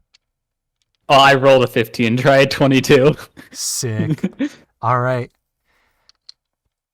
A bolt of fire that shoots out of this miniature dragon just soars past you. Yeah, get out of here, dragon. Mini arbiter. And that brings us back to George. All right. Okay. Okay. I'm going to aim I'm going to aim one bolt of Eldritch Blast at each target. Okay. Go ahead and roll to hit. We'll say first Okay. the cannon, First second the is- person. Yeah. I got a 17 and a 14. 17 will hit the cannon. Go ahead and roll damage. All right.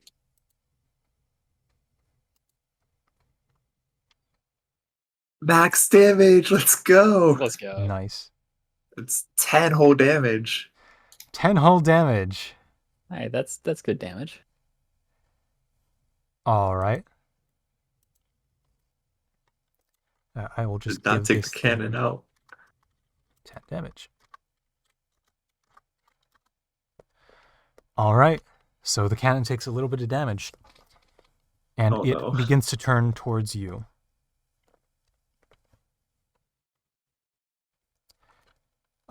Anything else you can do with your turn? You know, I'm still trying to get a feel for that halfling. So I'm going to identify weakness again. All right. Insight 15. Failure, Failure. All right. I presume. I mean, just like, yeah, I got a 10 in total. Mm-hmm. I'm really bad at this whole insight thing. Yeah. All It's right. my Ink turn. is better. We're not the highest damaging party right now. No. No, not particularly.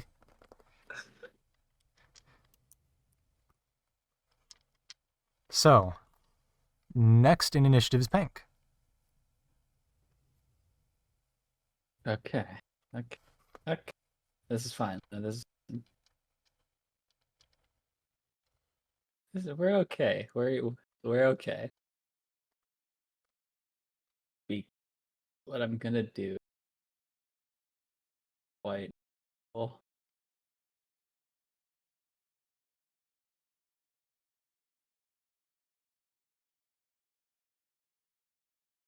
I think the time has come to use this. Okay. I am going to first bonus action Ethereal Warrior, Okay. and then with my bow, I take out from all of those sessions ago the Wild Enchanted Arrow. All right. Yo. When making you an have Bardic attack, additionally Inspiration. roll a 1d6 to determine what enchantment gets used. Mm-hmm.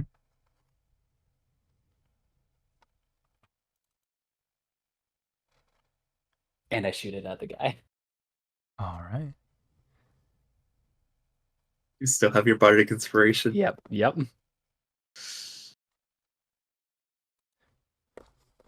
That is unnecessary to use, though, because that is a dirty 20.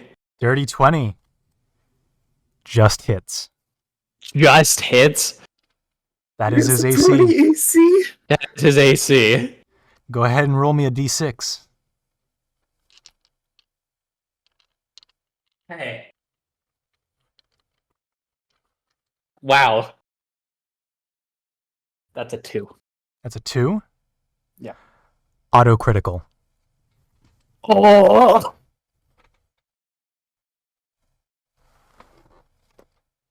Woo. Critical is double the damage on the dice roll, right? I'm going to say double the entire damage. Double the entire damage? Yep. Let's go. So that's basically 2d8 plus 4 doubled. Yes. I like.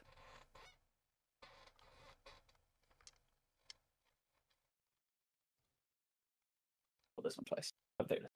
Watch him have like 5 HP. The most anticlimactic end.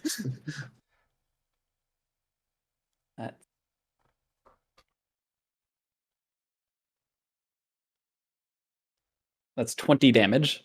Nice. I did roll a 1 on one of my attack rolls.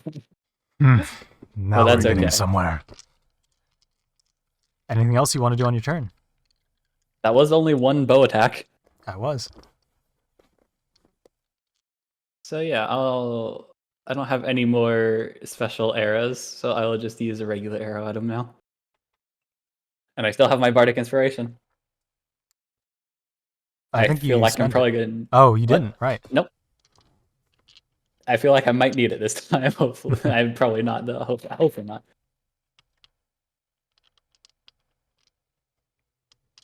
I'm using my bardic inspiration. There's a chance, and it's one. What is it? D8. 1d8. 1d8. Ooh, okay. I like those odds.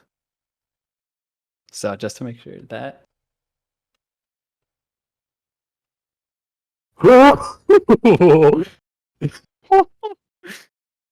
That's a dirty 20 in total. Dirty 20 hits.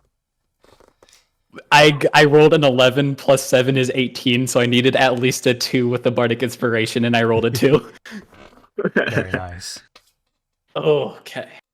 Roll your damage. I like this. I like it when we're actually doing the damage. 1d8 4. That's gonna be 6 more damage. 6 more damage. Very nice. And I will double check. That is with your flaming, or your enhanced bowstring, right? Yep. Okay. Yeah, how exactly does that work? It's if which they're weak ox to it. component? Which Yeah, the ox ox component component. did you use? Which one though? Which Oh. element? Didn't I put earth on it, I believe? Earth. Okay, so it's force damage.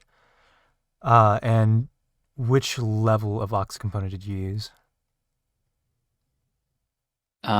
Whatever. Because basic is 2d4, greater is 2d10 plus 2. Whatever the smithy at the top of the mountain, whatever I paid for. I don't Very actually good remember. question. I think it was like It was expensive. I remember that. Mhm. I think it was like 10 plat Yeah, it was like 10 or plat or around something. there. 10 platinum. Because I remember I had to Right, borrow am I some dividing from all the you. prices? Or maybe like 8 plat. I'll say it's 2d4 for now. Okay.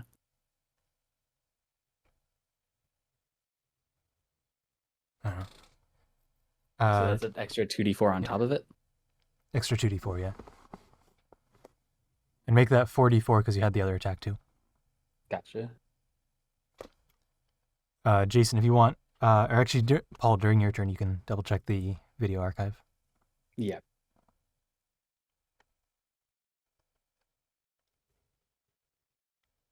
That's a 9. 9? Yep. Cool. 9 more damage. Yeah, I had forgotten about the ox component, and I was like, I feel like that should be being taken into account. Mm-hmm. And definitely needed. Yeah, definitely needed. Good thing we chipped in for 10 plat. All right. And now we move to his turn. Ugh. I don't like where this is going. And you are... All right. 10-foot radius.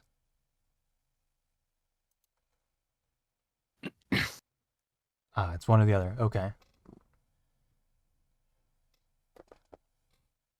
So this individual top of the pillar is going to turn to you, Pink,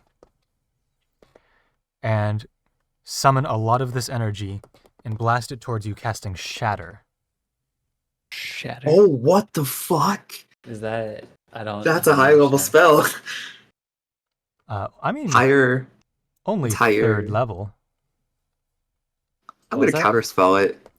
Okay. At what level counterspell?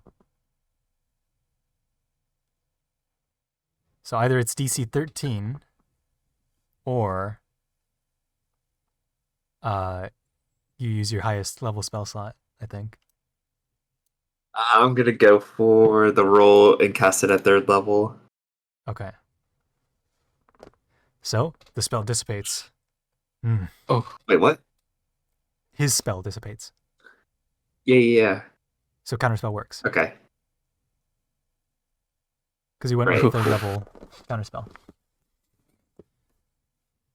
Yeah, counterspell is at base 3rd level. All Yeah. right. Whew. A good move. A good spell to keep on hand. Saved my tail feather. I What's don't your like next? shatter. Oh, yeah, Because- of course. The cannon is turned towards you currently. And actually, I think it's a saving throw from your At me? cannon. George. George, okay. Let's see. Yeah, Dex 15 from you. I'm pretty good at that. Yeah. Ooh, I rolled exactly 15, which plus 6 Exactly is 15. 21. Okay. My dex is not as good as Pink's, but almost. Mm-hmm. And Pink's talons are pretty dexterous. Or half on a Dex save. Okay. So you get half of 3d8, which I'll just roll digitally. Okay. Max is 12. Max is 24. Oh, half of it, yeah. Yeah. You're right. So you Not take the 8 worst. damage, George. 8 damage. 8. Okay. Alright. If only I Not had the- mass healing word. Mm-hmm. Mass healing word? Yep. It's like 5th level or something like that. Wow. Hmm. Yeah, that does remind me. I do have cure wounds. Might be a good place to have it. Yep. All right. That brings it to George's turn. Alright. How...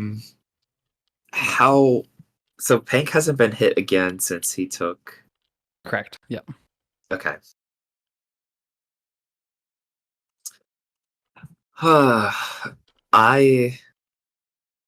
Let's see how good your saving throws are, Mr. Man. I'm gonna cast Hold Person on the halfling. Okay. Because it's harder for me to hit Eldritch Blast, maybe, than it is for him to save this throw. Okay. Hopefully. Hopefully. So what is that roll? It is a Wisdom 14 save. Wisdom 14. He rolled a 15. Well,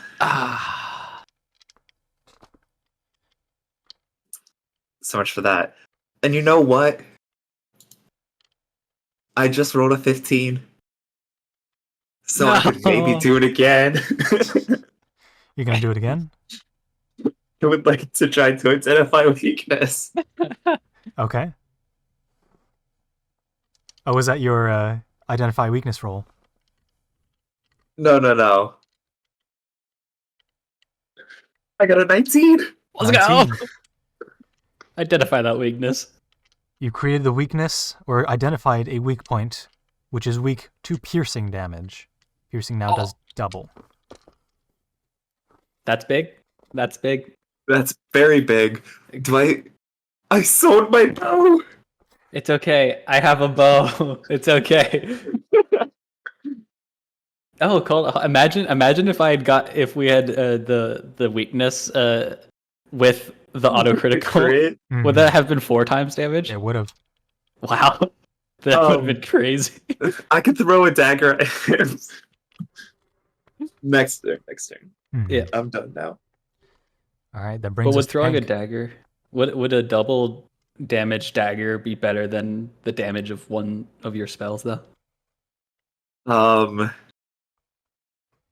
Max damage, no. No.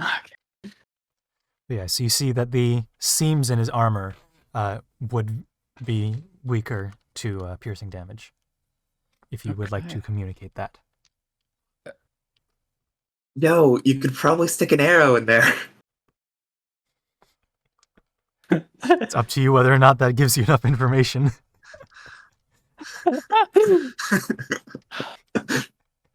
Sticks arrows in a lot of things.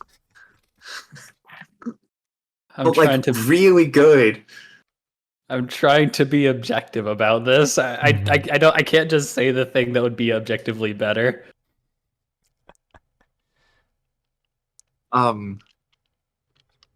So, Pank, what would you like to do? I don't I'm gonna I mean, what do you think I'm gonna do? I'm gonna take my bow.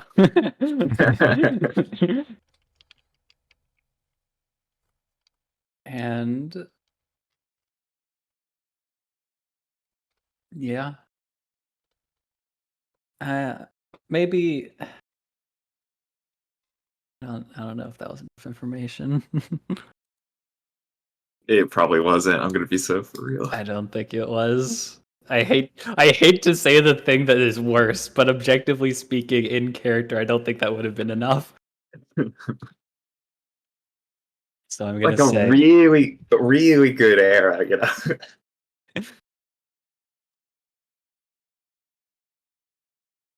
and Pink will just shoot an arrow at him. All right. Roll to hit.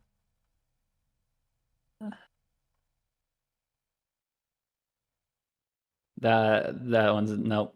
That's a 7. Sorry, that's a 9. So no. Yeah, it does not hit. I have to roll at least a 13.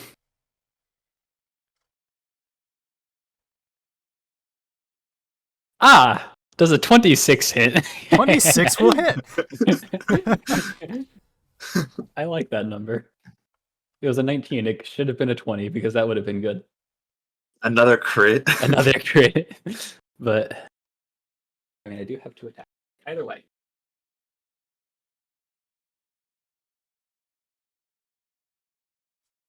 I like that. 9 damage. 9 damage. All right. And then, as always, he shoots another bow, another arrow. A third? Yeah, no, we're not even gonna. That was a 5. Okay. 9 damage. Is that a? What was that? 9 damage to him. That's Was been that your really third bad. arrow? Yeah. No, that was my second. What? I think that was the third. Did I? Is the Yeah. first one? The first one was Alright. the one that hit, right? Second one was the one that hit. Oh, I'm sorry. Yeah. That's my bad. I misremembered. Either way, one to It's all fit. So Yeah. Any bonus action or? oh, why didn't I do my bonus action? Kind of useless to do now, so I'll wait. Yeah. Actually, I'm gonna identify weakness myself. It only works once. I will not identify weakness myself. Or are you trying to identify a weakness in yourself? What about the That will cannon? be permanent for the rest of the campaign. That's a good. No. That's a good point. I could do it on the cannon. Yeah. I'm gonna be real though. Neither of us are really attacking the cannon right now. That's fair. Yeah, that's the less of our concern. It's fine. It doesn't matter. Oh, that'll be my turn.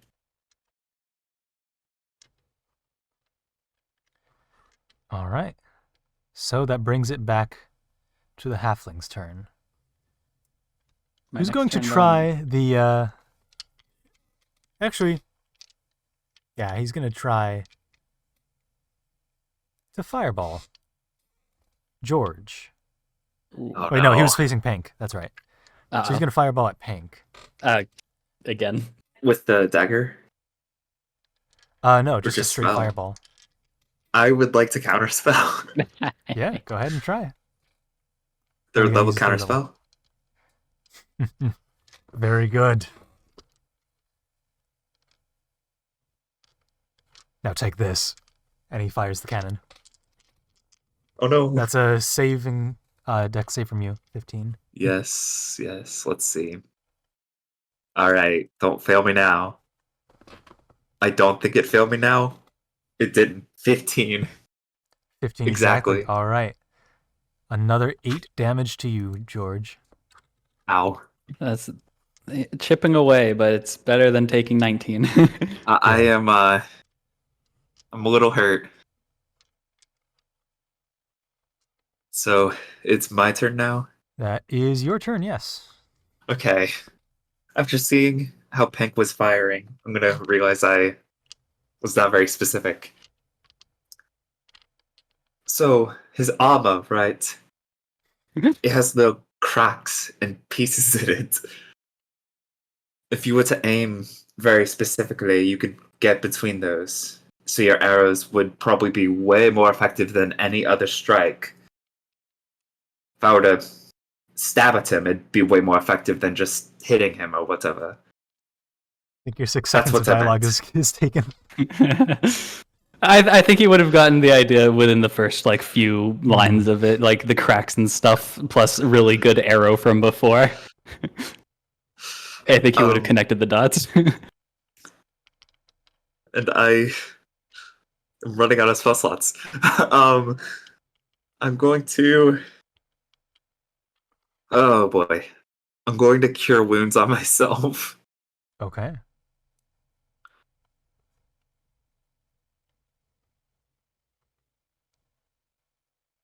And I get 4 HP back because that was minimum. Wow. Hey, that 4 HP could save you. That 4 HP could make the difference. And I'm just gonna say that is my turn.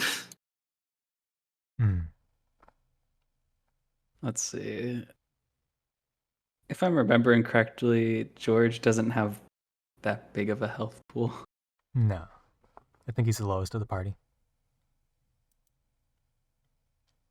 How hurt is George looking?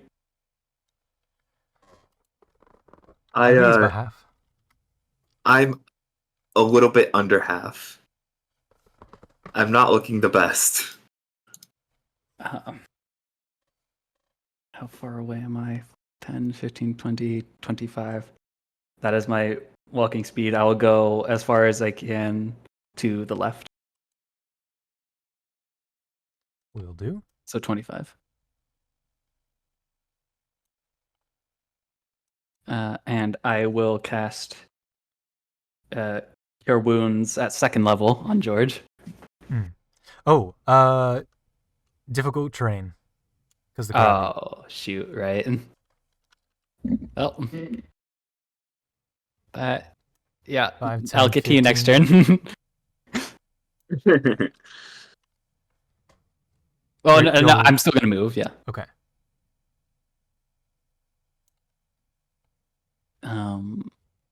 Shoot, okay, yeah. Oh, and now that I'm right here, I don't think I can see him, right? No, he's above. He's up, so you can see him. Okay, so okay.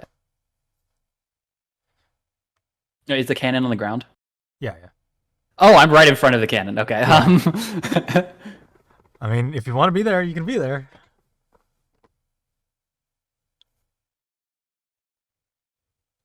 It's up to you.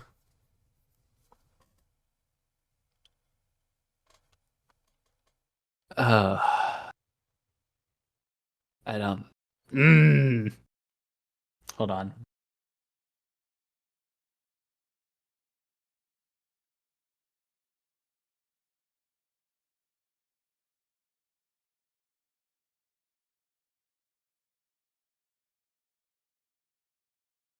I think if you go up 2 and to the right 1, I think I can also be there from my original position.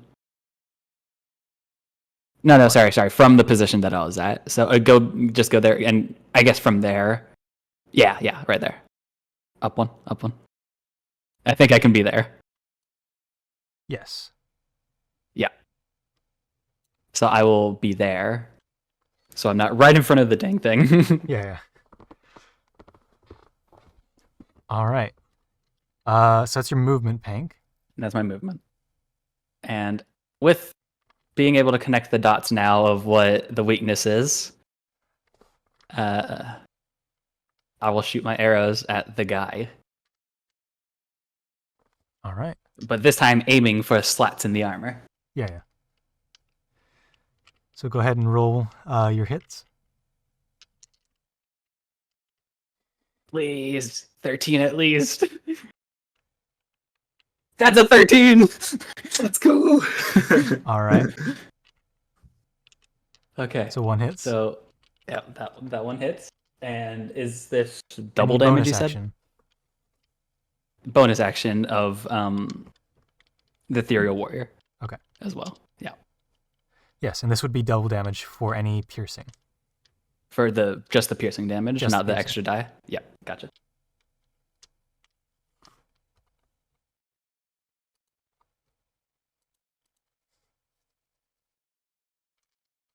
That's gonna be 16 piercing damage.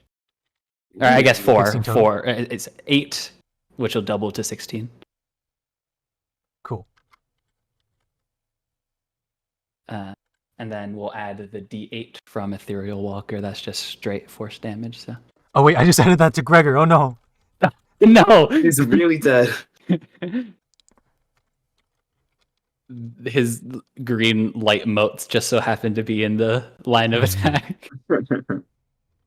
That extra Ethereal Walker damage is going to be an extra 1 force damage. A whole Let's one. go. Let's go. Hey, It'll make the it's difference. damage. It'll make the difference. So that was my first one.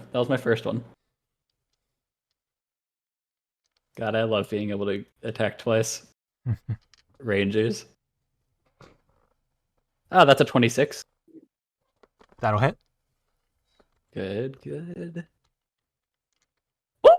Ooh, that's gonna be 20 damage. 20. All right. I don't think I get a second Ethereal Walker though, so it'll just be that. All right. Cool. Yeah, you're chipping him down. Good. We're doing damage. We're getting him finally. We're figuring him out. Still not the best situation though, but it's fine. You got good aim. Let's see how. Well, I rolled a 19 by accident. I'll take it. I would like to cutting words that 19 down. All right. Okay, I need to roll a d8 now. Mm-hmm. -7 to that roll. -7. Okay. So he had a +7 to hit. Oh, Well, So Pank, yeah. a whole 2d6. all right. Not the worst. 3 + 2. 5 fire damage as he casts I'll the scorching ray towards you. I'll take that. I'll take 5 as opposed to 19. And I'm still above half. Yep. And the cannon is going to fire at George again. I So it's don't a like Yay. Dex 15. Dex 15. All right. Please.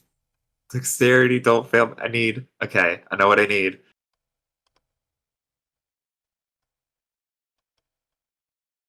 I failed. No. So it was a pretty average roll of 12.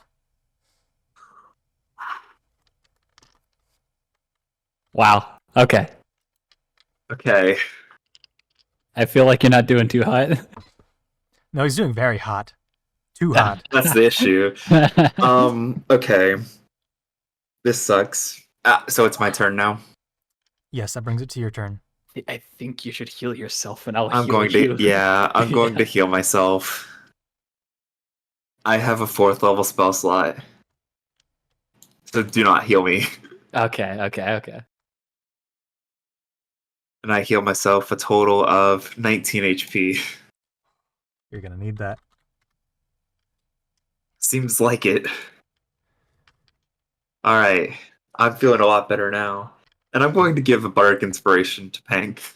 Let's go. That's what I like to hear. Okay. Okay. This is good.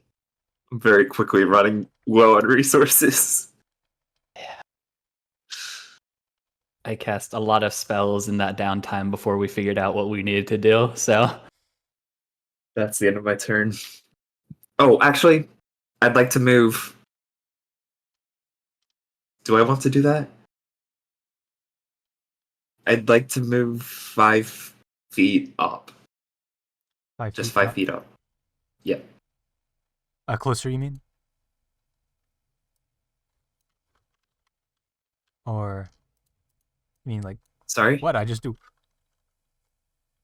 Oh, there you are. Here? Yep. Okay.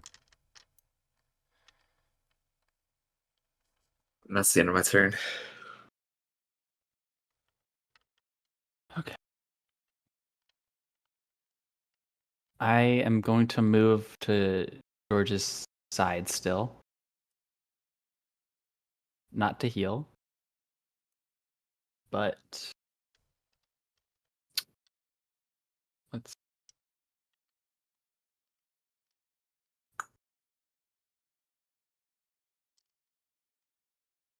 I will put my hands on George and cast resistance. Okay. You touch one willing creature once before the spell ends. The target can roll a d4 and add the number rolled to one saving throw of its choice. Okay. Nice. Alright. Let's go. So if you keep getting cannon, then you might need that. Yeah. But that is my action. But as my bonus action, You'd like the accent surge so you can get your action back. I wish.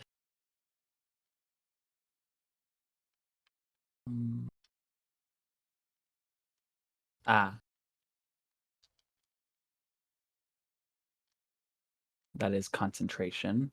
So I cannot do that. Casting another concentration spell ends concentration of the first one, right? Correct. Yeah. That's fine. And every time you take damage, you have to make a concentration check. Yep.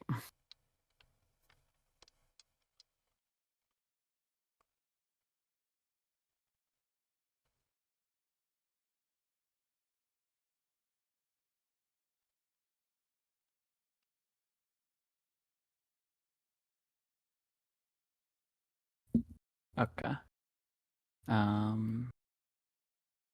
Yeah, that's the end of my turn then. All right.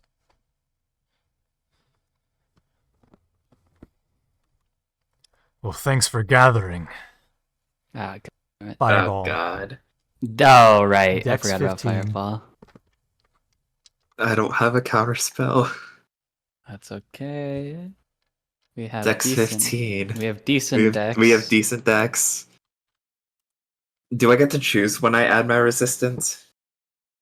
I think it's maybe the next time you have to use it. It can roll the die before or after making the saving throw. The spell then ends. Mm-hmm. So I guess you save it for whenever you need it. Yeah. Okay. Once before the spell ends, so yeah.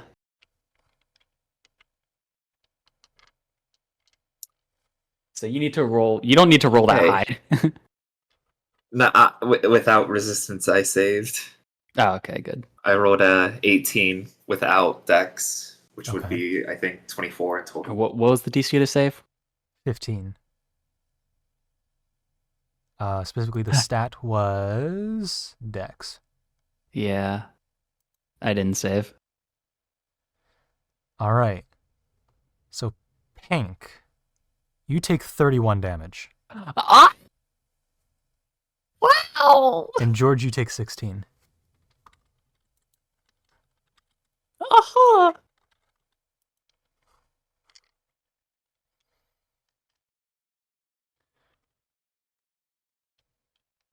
Don't give up.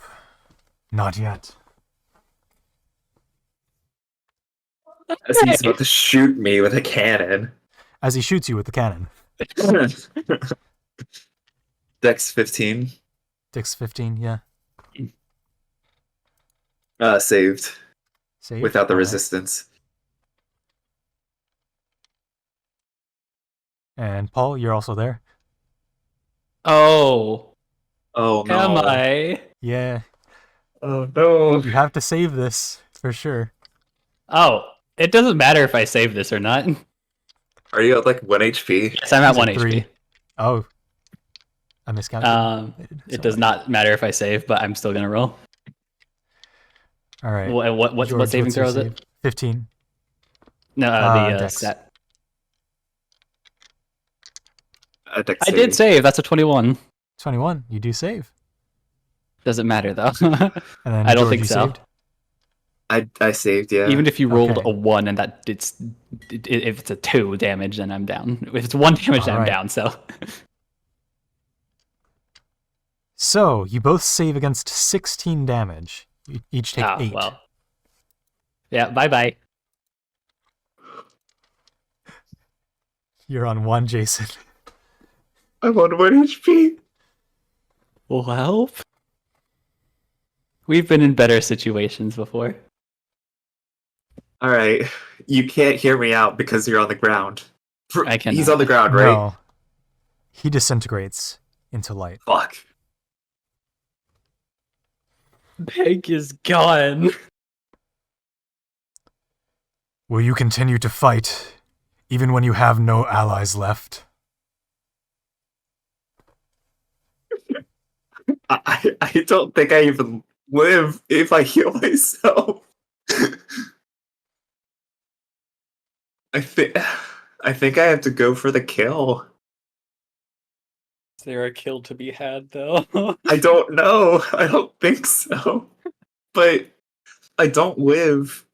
Like, I can't take 2 fireballs. I think the best thing that you can do is just go for the attack. Go for the attack.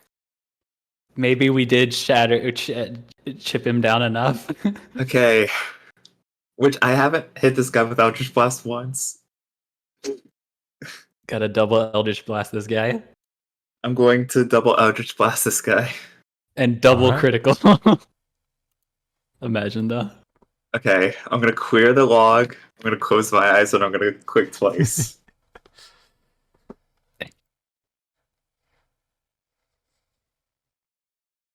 Okay. The first one is a 21 in total. The second one is That a hits. 10 in total. That does Wow. not hit. Okay. 1 shot, 1 kill. What's your maximum amount of damage? My max damage is 10. I get 6 damage, which is just enough. 6 damage is logged. Oh. Yeah, that's about right. That checks out, yeah. Well, And I have my bonus action. You do. I can't Bardic Inspiration. can't. I can technically Healing Word, but that won't save me.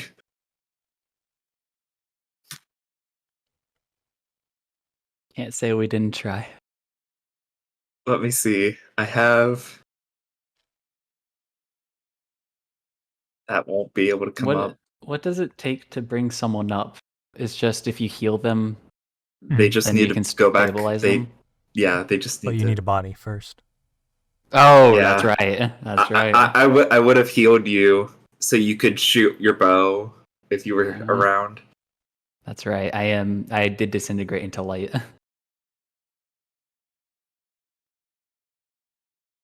Oh boy.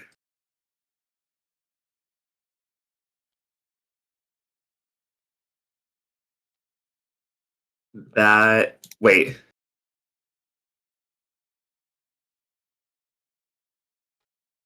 That won't help. Okay. That's the end of my turn.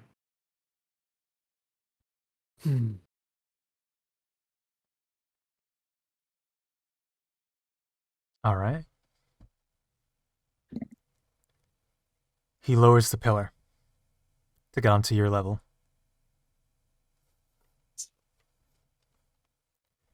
At the end of your turn, he also uses that controlling action to bring gravity back to normal.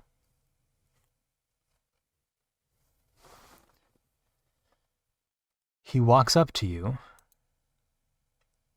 And uses the unarmed strike. Didn't think I'd actually be moving this one. 5, 10, 15, 20, 25. Hank is gone. You put up a good effort. But now it's time to go away. And he unarmed strikes you. With a natural 19. I thought about equipping the shield of true sight to give me slightly more AC, but I was like, he's just gonna fireball me again. What was the roll? Natural 19. Bye. And you just with the hand with his dagger in it, he just gut punches you down. And we fade to black. Wow. At which point we will take a break. What? Cliffhanger. I have 0 bardic inspiration. I have 2 level 1 spell slots. That is it. So I will say, when you double Eldritch blasted at him the last time, he had 18 health. We were close. I actually could have done it. You could have. Oh, that's brutal. Which, you know what that means as well? What? If we had identified the piercing weakness when you crit, Mm. it would have doubled that damage. That's true. Why did I have to be accurate? Why couldn't I have just done the better thing? Why couldn't I identify his weakness for so long? I mean, to be fair, it was kind of you're probably pretty shook from everything that's going on. So I mean, this is a TPK. This is the first time this has happened to me. This is the first time it's happened to me. Oh my... I think this is the first time I've ever had a character actually die, too, like proper. Oh my god, he's dead. Gregor's dead. So is Pink, and so is George. And George. They're straight up dead. I'll see you in 10 minutes.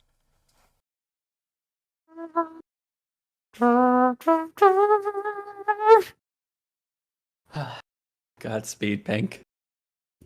I need to turn this fan off. It's so cold in here. The icy touch of death.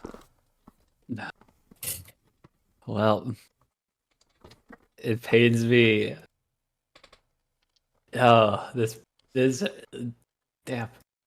I don't want to post this screenshot, but where should I put this? Memes? No, I wouldn't. How can you think this is a joke, Ryan? I don't know what the screenshot is. It could be a very EP kitten. It's not. Well, it's a very EP bird. I'll put it in general.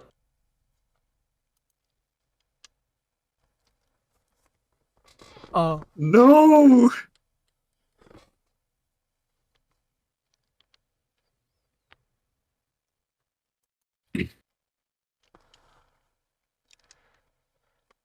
So, here we are.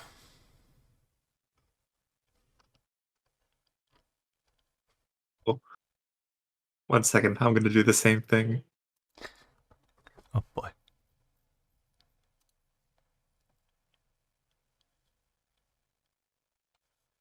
All right.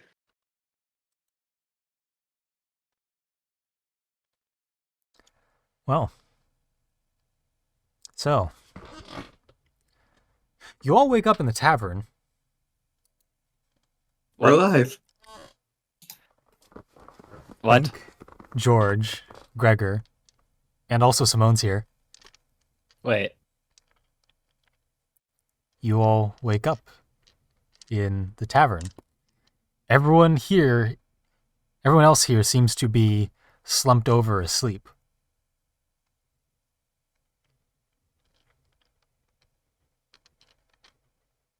And it's the middle of the day.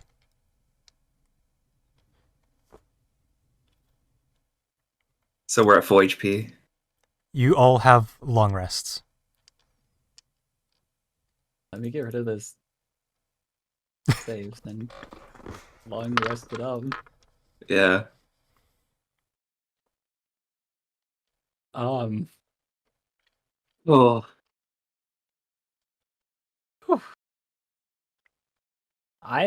Pank is doing the same thing. Well, looking Alive? around and like at George and Gregor. Gregor. That was a crazy dream. Are you still drunk? Oh! I barely started last night. Oh. Not even Wait. hungover. I guess that's good. But, so how are you folks doing? Oh, everyone's asleep. Okay. Just us 3? 4? Hey everyone, Simone's checking on Fisk. cover your ears. Okay. I'm gonna cast Wait. minor illusion to create that same Discord note I created earlier. So there's Like 9 the metal people in scratching here. one. The metal scratching one. Wait. So one person gets a natural 1. That's going to be Liam. The rest of them seem to save. Oh, no. The last person I roll gets a natural 3. Do I need to make a so save? Kent also. Oh, yeah. Go ahead. Make a save as well. What is the save on this? Wisdom 10. 16 before, yeah. So 17 total. Mm-hmm. So, yeah. Liam wakes up to a jolt in the ear.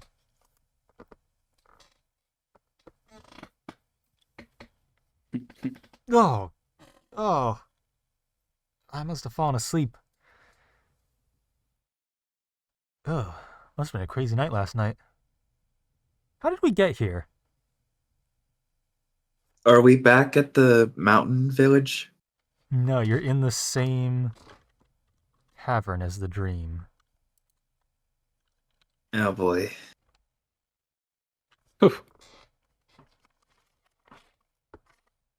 Well, everyone's awake. Simone, you're coming with us this time. Oh, yeah, will do. It's definitely a... What exactly happened? I was here looking at Fisk on the ground. No. I was here looking at Fisk on the ground, and then I woke up. You had a little bit of a better time than us then. Yeah, I would say so. Except Gregor. Gregor, I think, had a great time for the most part. Yeah, it was quite an epic, Wait, do you all have the same dream? I believe so. Whoa. Excuse me, Barkeep, did you have a dream? The barkeep's not awake.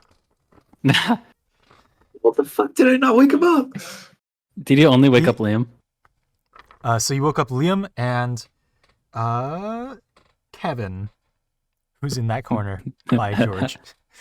Shit. Ah, man. Keep it down, will you?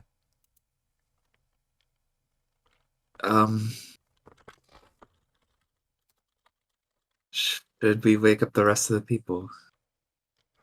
I think so, yeah, I think it's worthwhile. And Kevin is a dwarf. Hi, Kevin. Hey, Kevin. Ugh. Crazy hangover. So you go ahead and try and wake up the rest of the people? Yeah. All right. Go ahead and make some persuasion checks. 4 persuasion checks, 2 for each of you. All right. Okay, one I think was a dirty 20. Let me just make sure. Me having a -2 to persuasion.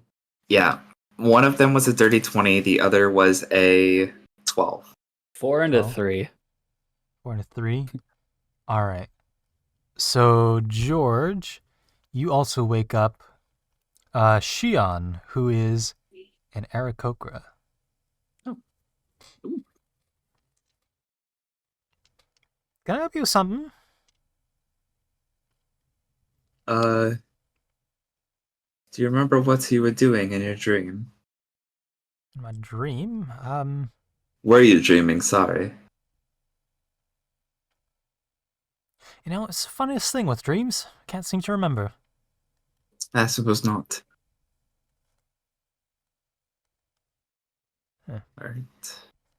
It's a strange question. You did just wake up this random person and ask them what did they dream. Yeah.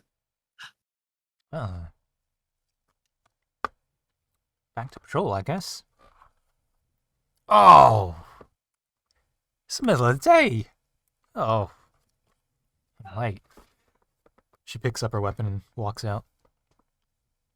You know what? I'm also gonna walk out of the tavern to see I if would there's like to everyone walk out of else the tavern asleep, too. just in the road or whatever.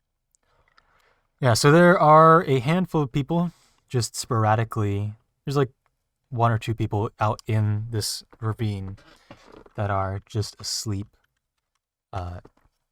Just sitting around, slumped over. One of them you can see was carrying a torch that had extinguished some time ago. Okay, so it wasn't just the tavern. Everyone here fell asleep. Seems that way. What? Gregor goes and tries and takes one of the empty glasses from the tavern. He just stares at it intently. Well, I have a feeling everyone else is gonna be awoken on their own. I'm more curious as to going back to that source. Hmm. All right. Are you sure about that? Considering what happened and whatever that was. Well, I mean, I asked Simone to come with us, so we'd be better prepared. Let's just make sure Simone and Gregor are ready to come along first. All right. So you make your way over towards the source. Yep. Hotkey map. There we go. All right. So you leave the tavern. I should get rid of civilians. There we go. So she's out. Kevin's still. Kevin just went back to sleep.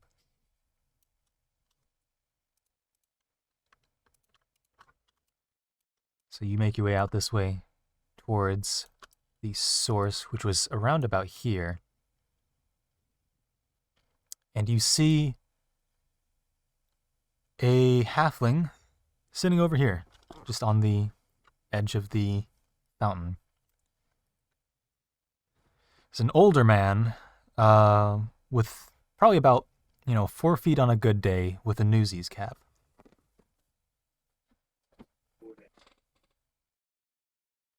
I walk up to him. You're finally awake. It seems that we are, but are we truly awake this time? Yes, this... Once you went down, I just brought you back after I finished what I needed to. Also, don't Don't worry about fighting me. I'm much too old to be of any harm, any real harm. If I'm not mistaken, we were up on a mountain before we came to this ravine. Oh, wow, okay. That is a pretty good Except, lapse in sorry, memory. I should clarify. We didn't come down to this ravine. Oh, you We did. just That's were how we got here. here. I mean, I didn't follow you along your journeys. It's quite strange that we happened to run into each other here.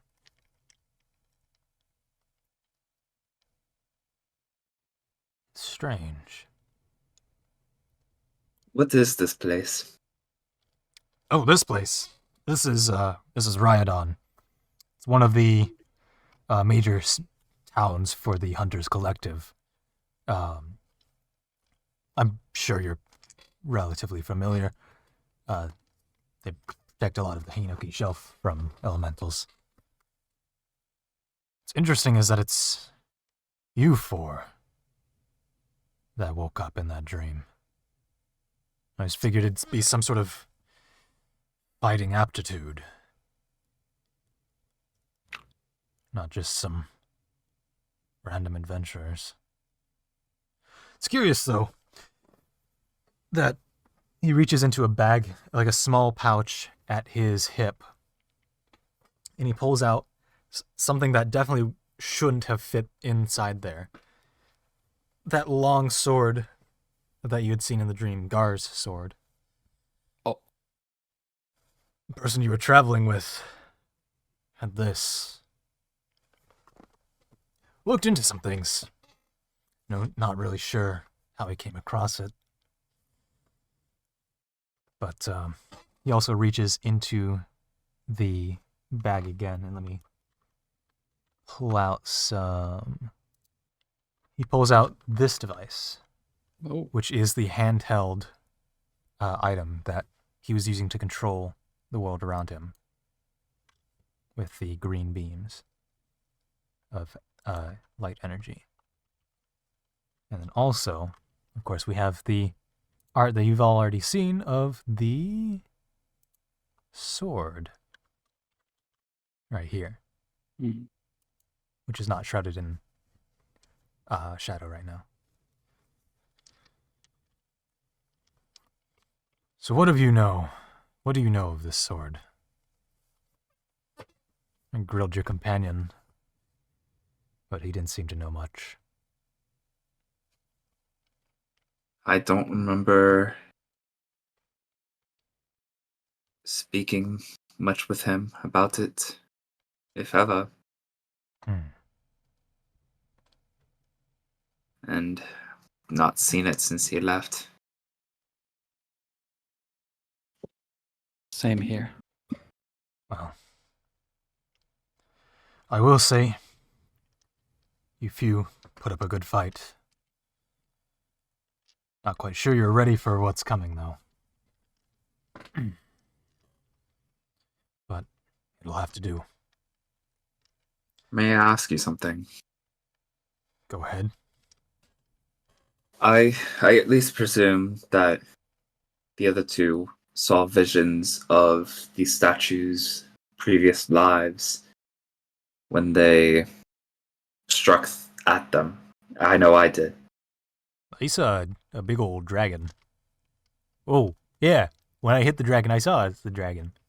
That was wild. It was in the sky, fallen from something. Was there a shadowy figure there too, Gregor? It was a shadowy beam. I know with my visions I perceived a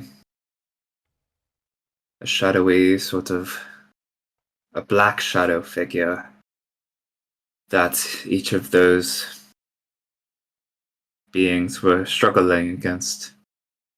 Were they tentacles almost? The being used tentacles. It was just this figure. Do you know what that is? I know exactly what it is. I was there when it happened.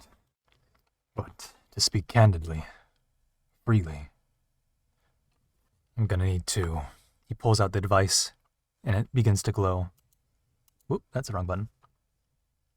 Oh no, we're fighting again. I'm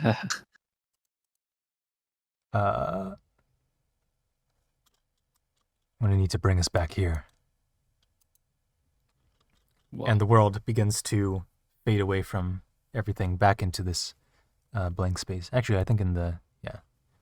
So you fade into this area. All of these green motes begin to appear again. The sky again is this black sheet with just dots. What you saw in those visions was the deaths of me and the rest of my allies. The figures we were fighting, at least the ones that I knew, the gray one was Adam, and the black shadow was Atlas. And the figure that you see him as now is this younger version of, presumably himself, bald in like armor versus the leathers and, basic adventuring gear that he had before.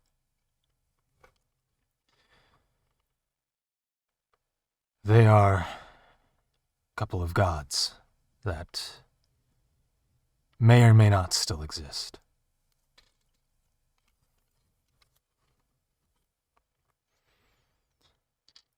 I don't know how freely we can speak outside of this realm,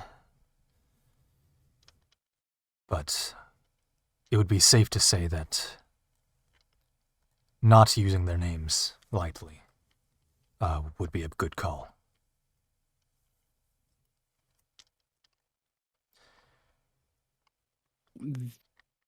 These gods.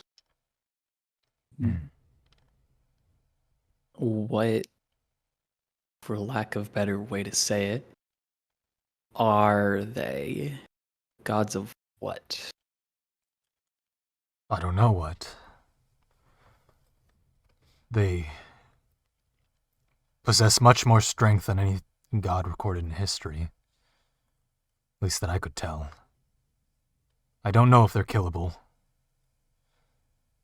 But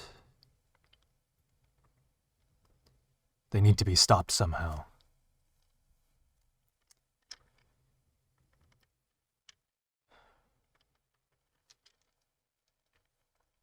He raises his device, and suddenly, you're next to one of the mountains in Edelstein.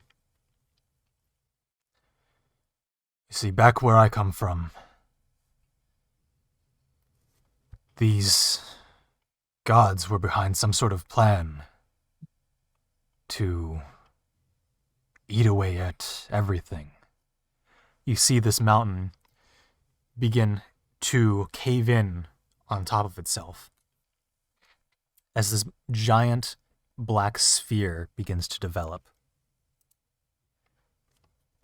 sucking in the entire mountain.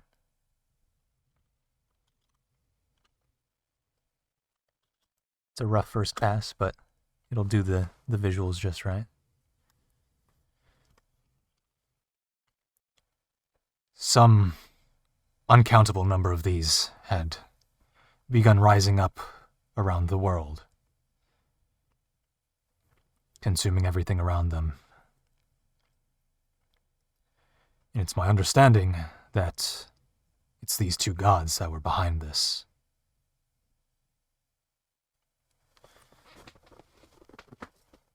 And in order to potentially, I don't even know where to begin.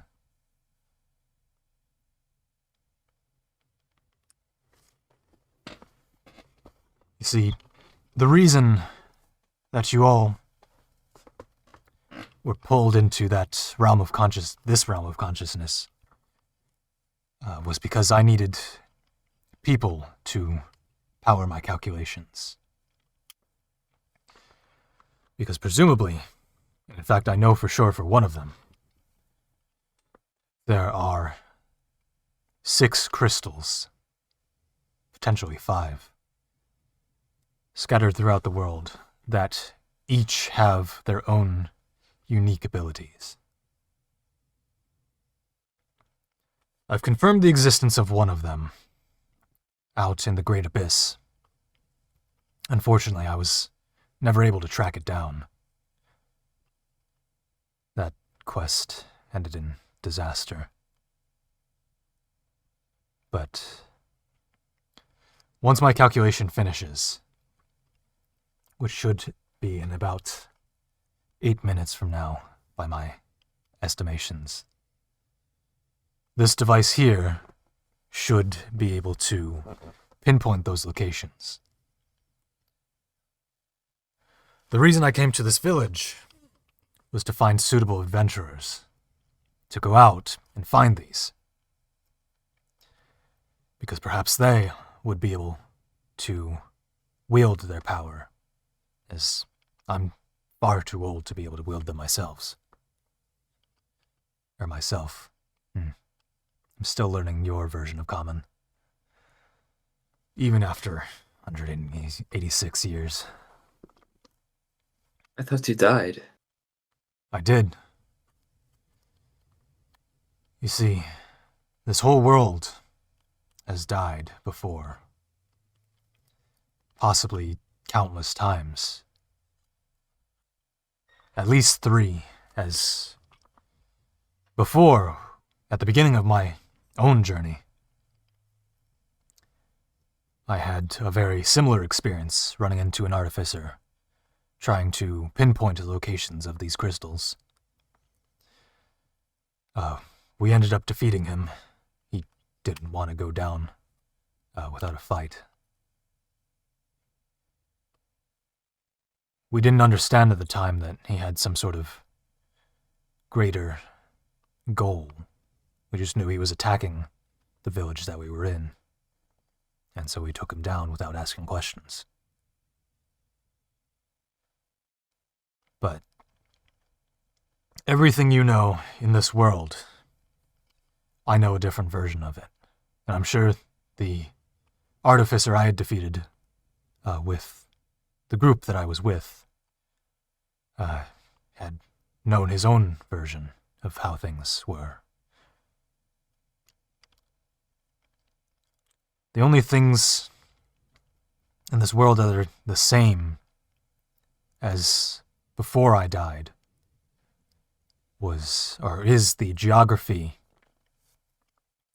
minus the whole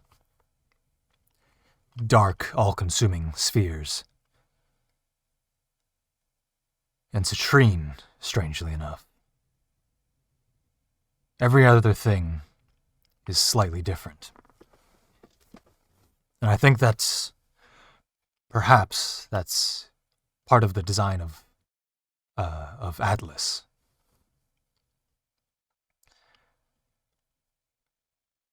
When I guess was reborn,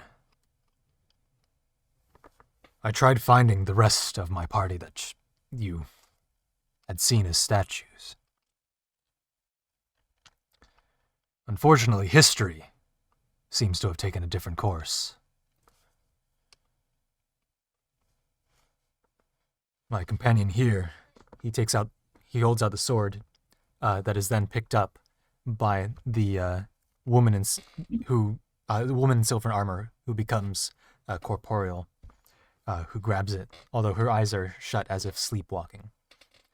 And she's missing her right arm, which has a shadowy stump to it.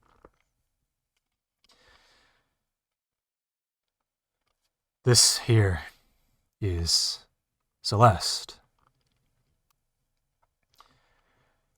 She's descended from one of the gods of the Divinity War. But in the history that I've understood of this world, the Divinity War shook out differently, and all the gods were killed by the Arbiters. In my version of history, one of them survived and became the Aasimar. Although evidently not the case here. Two of the other companions that you've seen, he raises up one of the statues now. This very regal-looking individual here is based off of Celica, a descendant of one of the Arbiters. Although, it seems in your history, all of the Arbiters went extinct. And of course, there's also her brother. He raises up the teenager. This here is based off of Deathbringer, who was, well, her sibling, her younger. Once again, also a descendant of the Arbiters, but I've gone and explored their original geographical homes. Not found a trace. And finally, there's Kim. Actually, not finally. There's also Jade. But Kim here, he was one of the greatest forge masters of my version of things. But he had passed by the time that I had ever met him. But I used the version of this crystal here. Well, this is a replica I very recently completed, but he points to the green crystal atop the hilt he was holding. This here, the original, ended up being the replacement for his heart. He was a genius of all sorts of technical abilities.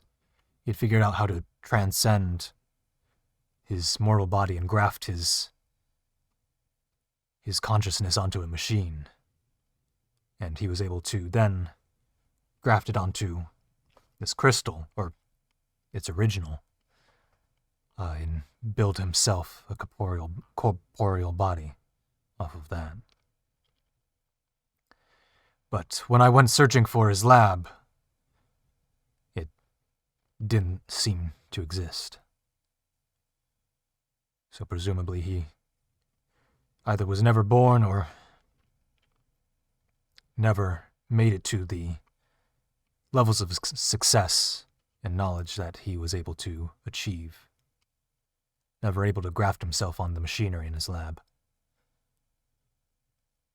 And of course, finally, is Jade, who, as you can see, is full tabaxi. Something I've not come across in this world. And it seems like full tabaxi just were never made by the god of the beastlings. And so, as such, she never had the chance to come into existence. But somehow I still remain. All of my companions dead. Never born, perhaps.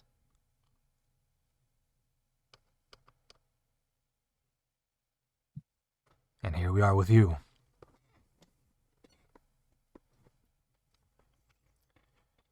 The crystal atop his device begins to light up. And he raises it up to the sky in this realm. And 5 beams of light shoot out in different directions. At which point, 5 pillars begin to raise around far, far off in the distance, far beyond the horizon. But they seem to be so high that you can still see them from this point. As this incredible boom is released with that energy.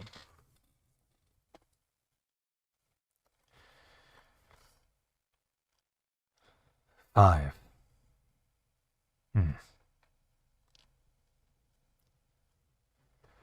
These 5 pillars should lead you to the locations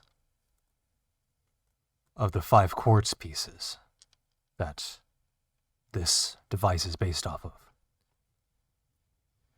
If you gather those, they possess tremendous ethereal power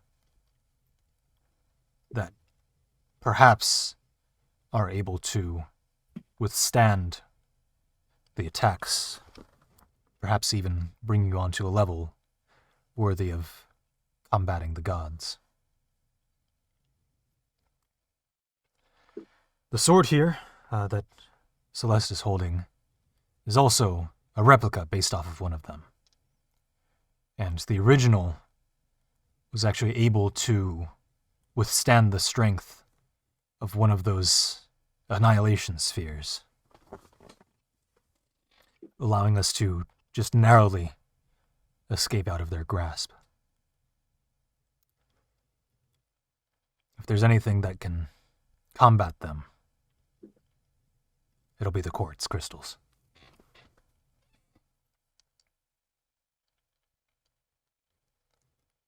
The light in the device he's holding begins to slowly warble. And he gets a concerned look across his face. That's a bit odd.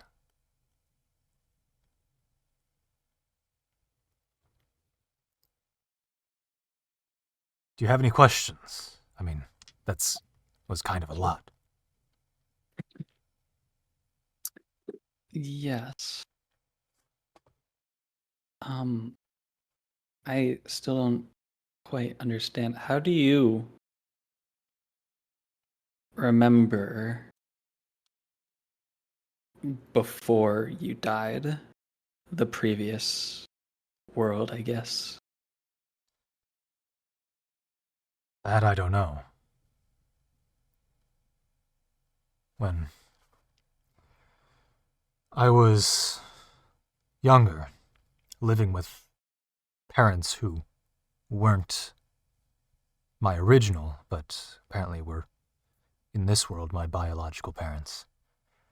I was working with them as a smithy, as in my previous life. And I just so happened to replicate my dagger from before. And somehow, for the rest of the remaining time in my previous life, or for the time that I spent in my previous life, it's difficult to explain, I was able to see everything that I had seen before, just repeating again, not being able to change it, but always seeing it synced up, as if I was reliving it in real time.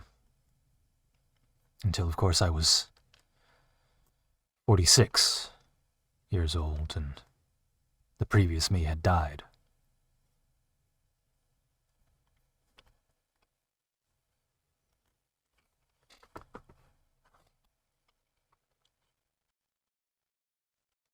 I have a question. By Though all it means. seems you might not be able to answer this either. Why us? I don't know. Why you indeed? I expected it to be some of the Hunters Collective. That's why I came here, but...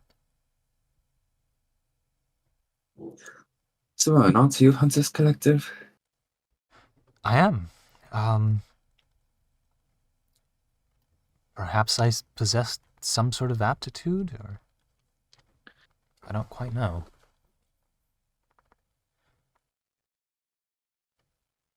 Why you folks, though? I'd ask the same way.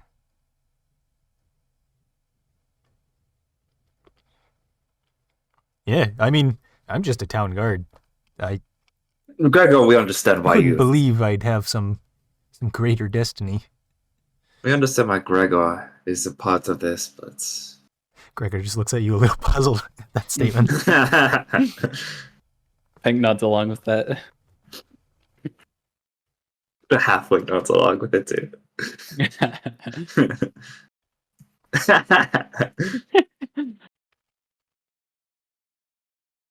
Everyone loves Gregor.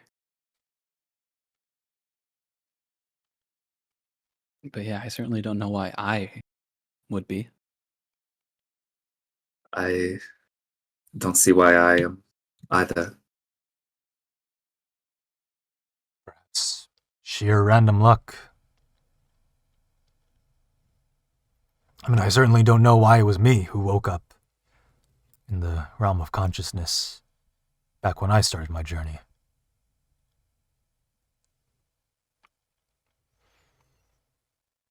But I suppose I'll be giving you one of these.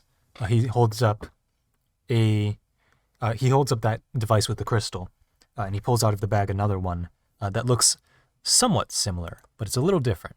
And it looks like this, just without the beam. This is the lesser version of my consciousness shifter, as I've been calling it. Pointing to, obviously, this one. This has the ability, when you press the button, unfortunately I didn't have enough divine dust to make a full-fledged version, but if a willing person presses this button, they'll be shifted into a realm such as this, where you can speak freely. Additionally, if you keep in mind a place of heavy significance, such as your hometown or any place that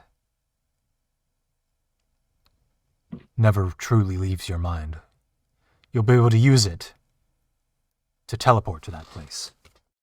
It's good if you're in a pinch. And you can bring up to 6 people in total with you, including you. And hopefully this will aid your travels. I can't truly give it to you in the realm of consciousness here, but when we get out, I can just hand it to you.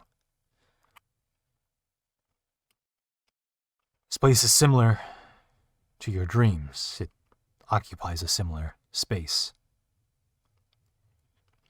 While you're in here, in the real world, you're actually just asleep. But your consciousness gets projected onto this plane of existence. As you can see, there are 5 pillars around us. The green one should be the original version of this, just this world's version of it. That'll be deep within the Great Chasm on the other side of the world.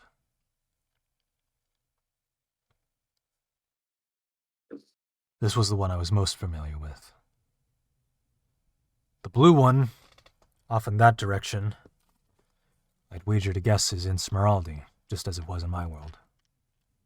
Where specifically, I don't know. I've checked all the same places. The red one, off in that direction, most likely Auradon.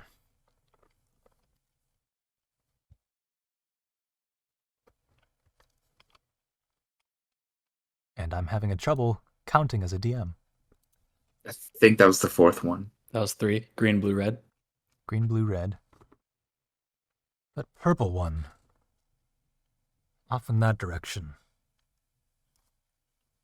Over that way is the scorched lands of Edelstein. And let's see, this last one here. Oh, my bad. It's silver off towards Auradon. And lastly, that purple pillar off in that direction also seems to be somewhere in Smeraldi. Though I don't know where. The device he has is continuing to warble. Quick clerical clarification. Yes. You said green, blue, red, then corrected red to silver, then said purple twice. Green, blue, red, silver, purple. Last one is Yeah. purple. Yeah. I gotta get this to you correctly. Okay. So, silver is in Oridon. Purple is in the Scorchlands somewhere. Blue is in Smeraldi. Green is in the Abyss. And red is also somewhere in Smeraldi. All right. I'm taking my notes. I'm also quickly taking these down. So purple is Oridon, or is it Purple is the Scorchlands? Scorchlands. Purple is Scorchlands. Okay, Purple is Scorchlands. perfect. Yes.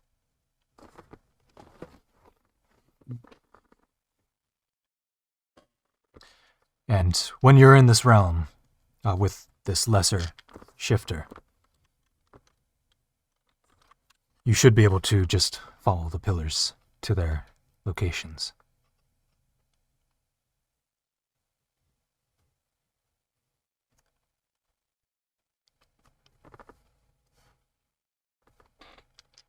He keeps looking at his device. This is totally insane. Yeah, it's a lot to swallow, but... Oh. I guess the hardest news for last. You still have more news. I have an estimation. A guess. You see, for some reason, I was born about 140 years earlier than I was in the previous world. At least according to the Crystalline Era calendar. Because in my world, this is the year where everything started to fall apart.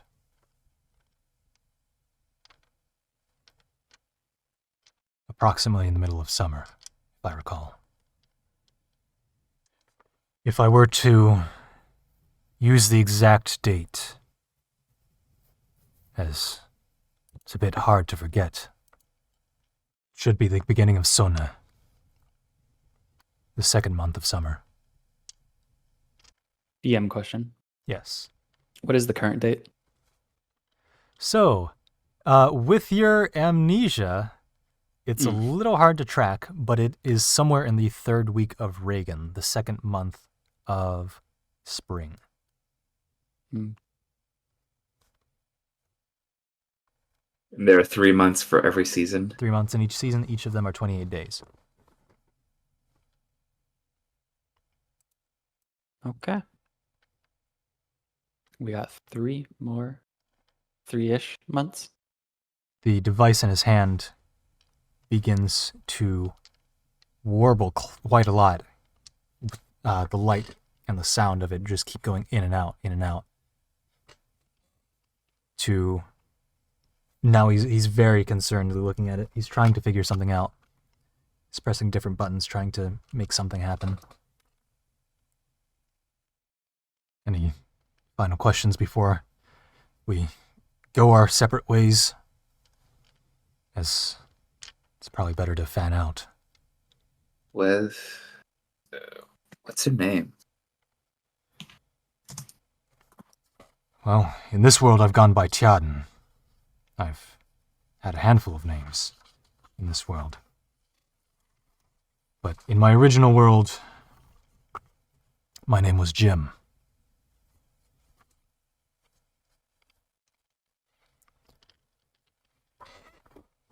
But I don't go by that name these days. There's no one really alive to remember it. The light in his crystal seems to burst. You hear another large propagation of sound burst forth out from you folks as the epicenter. At which point, the pillars begin to fall. He looks very concerned at this. That's different. A terrifying shiver goes through all of your spines as you hear a voice permeate the entire area saying,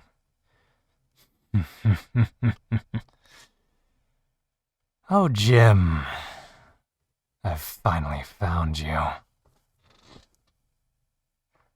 Instantly, he shifts all of you back to the real world. You're all sitting or slumped over on the ground. He says, "Take this and run." He hands you the lesser consciousness shifter, George. At that moment, Liam is walking over to meet all of you. And a black pillar falls from the sky, pouring out Tjaden, completely destroying him, eating him away. The arms that had been farther out from this pillar get sucked in and crumpled until nothing remains but a divot in the ground. The last thing you ever hear him say is "run." You have 1 minute to decide what you're doing, or something bad will happen. Okay. Okay. We could go back to any location that I remember. Yep. Gregor, Simone, you, me, Liam. 6 people, you Is said, that right? everyone? Gregor.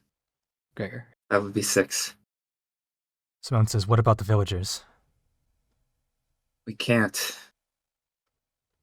We're the ones who have the device. We're the only ones who know the pillars. We need to You pick a folks location go. right now. I'm going to start evacuating people to the caves. I don't think any of us can stay here. 5 seconds. Jasper. Let's go. Mana and Jasper. All right, who all is grabbing onto this connector, or this shifter? Gregor's in. I'm in. All right. So, as you think of Jasper, your vision begins to become brighter and brighter. The last things you see of the area around you is a dark gray pillar falling right where Tjaden once stood and standing up and facing towards all of you. But before it can get a good look at you, you're gone. A few seconds pass where all you see is light. At which point, where in Jasper were you thinking, George? My family's manor.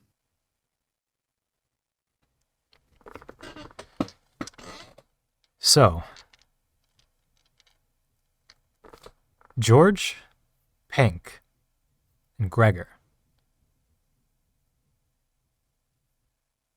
You come to corporeal form in George's old bedroom. There's a few people you didn't name there. Liam stayed behind, Simone stayed behind to help the villagers. And that's what we're going to call it.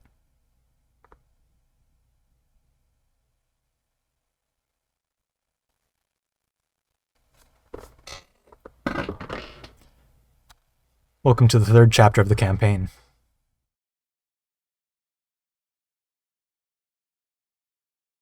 So we just lost Liam, Bisk, and Simone.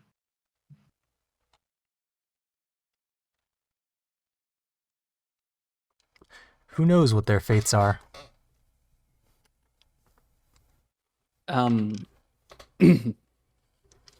DM question. Yes. Taking a look through my notes of this campaign that I've taken over time, Mm-hmm. there's something that I remember Mm-hmm. and something that I'm reading right here. Yes. I will read exactly what I have written here, Okay. word for word. Fortune teller in Nambul, seemingly legit. Past, accurate. Future, black cylinder / pillar looking like a cannon from the age of arbiters, though not 100% accurate. All paths lead to this, chaotic afterwards.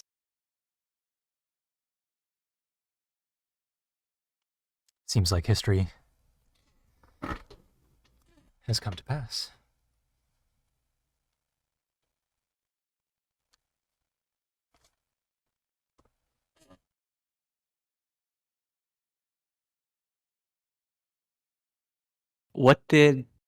Is that okay?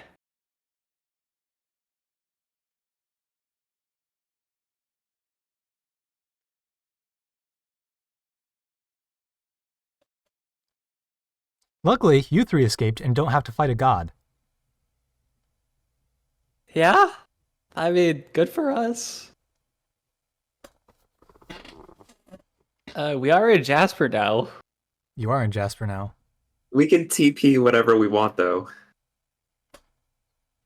Whenever we want. Is there a cooldown? Wait, I guess we weren't told.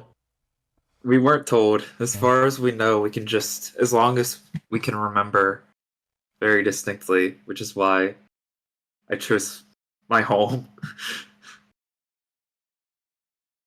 Oh. Okay. So how far is Jasper from Citrine? It's quite far, right? Yeah, let's go ahead and look at the world map here. Yes, please. So, Jasper is like a bit west of the fishing village that we started our campaign in. Yeah. Originally, It also is kind of currently being controlled by my family's enemies. yeah, I was about to say, I remember some drama last time. So you came from right over here, Yeah. and you've now teleported. So back, that's the way you came from. There's Fennec, here's Dolam, which is now Garnet. Golem, yeah. That was trying to think. And apparently I turned off the title for this, but yes, this is Jasper over here. Can you zoom out a little bit? A little bit more?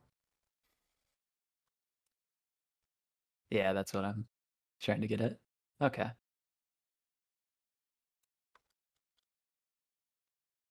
Yeah, so you're from up here, Bank. Yeah, that's what that's what I was getting at. And Gregor's from over here.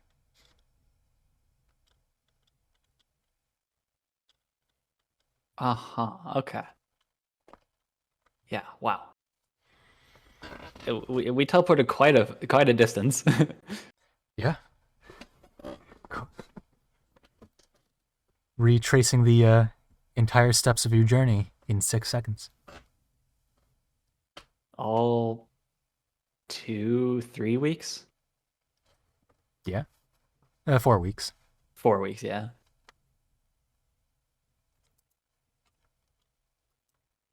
Yeah, me too, Jason.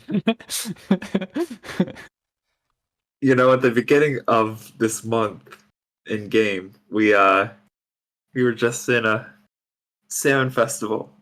Yeah. And now we're being told that we're the only ones who can prevent complete calamity of the earth. Yeah. We had all just But a chance meeting in the salmon festival. But it's okay, because what Jim didn't know was that we had the 6th crystal in Gregor Oh man. already. He is the 6th crystal. He is the 6th crystal.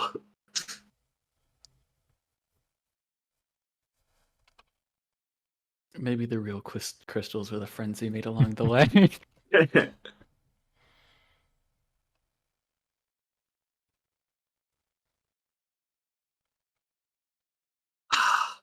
So I have another question. Mhm. How long did he have all of this prepped?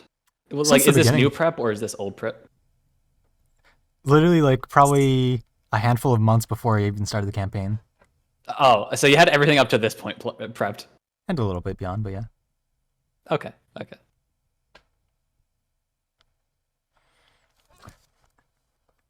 Because I have plenty of friends who DM stuff who are the types to procrastinate and do stuff like last minute.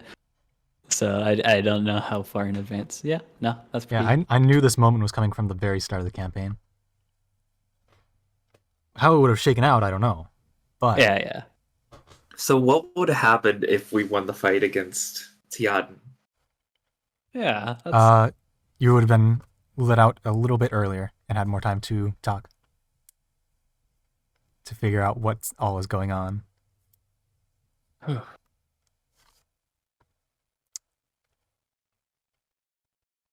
Do you try and think of like all the branches that could happen depending Yes. on... Yeah, okay. That's what I thought. You know, I was just thinking, not really just thinking, but I was like, you know, maybe we could walk our way back to Jasper, collect some strength, Mm-hmm. or at least, you know, I don't know. We oh jeez. We actually had a minute.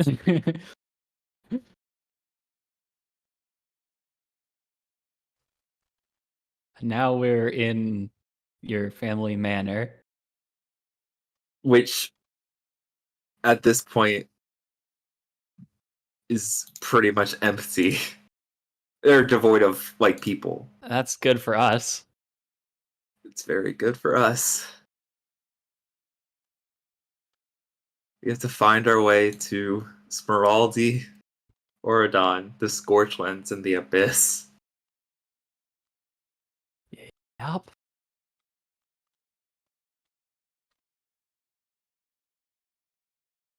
I suspected this session was going to have a bit of a post session, so we're gonna just keep recording. Yeah. This is okay. So we have some work cut out for us. Turns out, yeah, it's not happening 3 months from now. It's actually happening now. Actually, it happened like about a minute ago. Yeah, and here's the political map, by the way. Okay. Okay, Yeah, so that's we what a great actually abyss is.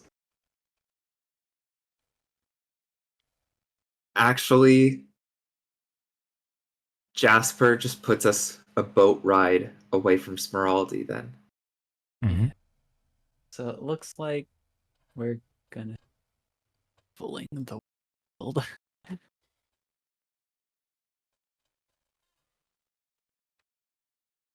Great Abyss scares me. Don't know what goes on down there. In fact, Pink doesn't really know what goes on in a lot of the world. I don't know how much he knows about the world existing. I don't think he knows much.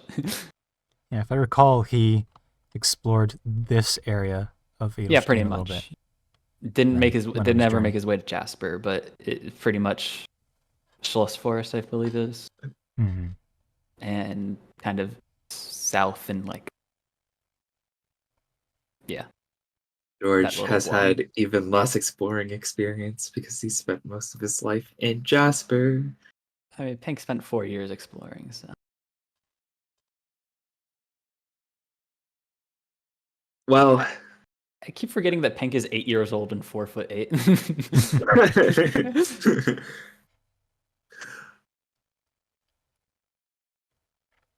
well, we're on a port. That makes life Yeah. a lot easier. Except for the Scorchlands, we're kind of... Actually, no, we're in a pretty central location. I'm curious about the Chromatic Swamp. That name screams to me that we can take the boat to Oradon. Yeah. The name... it's a cool name, but it scares me. Some of these places scare me. Great Abyss, Chromatic Swamp, Scorchlands. Plateau of Fire. Yeah, the Banished Savannah. Mm-hmm.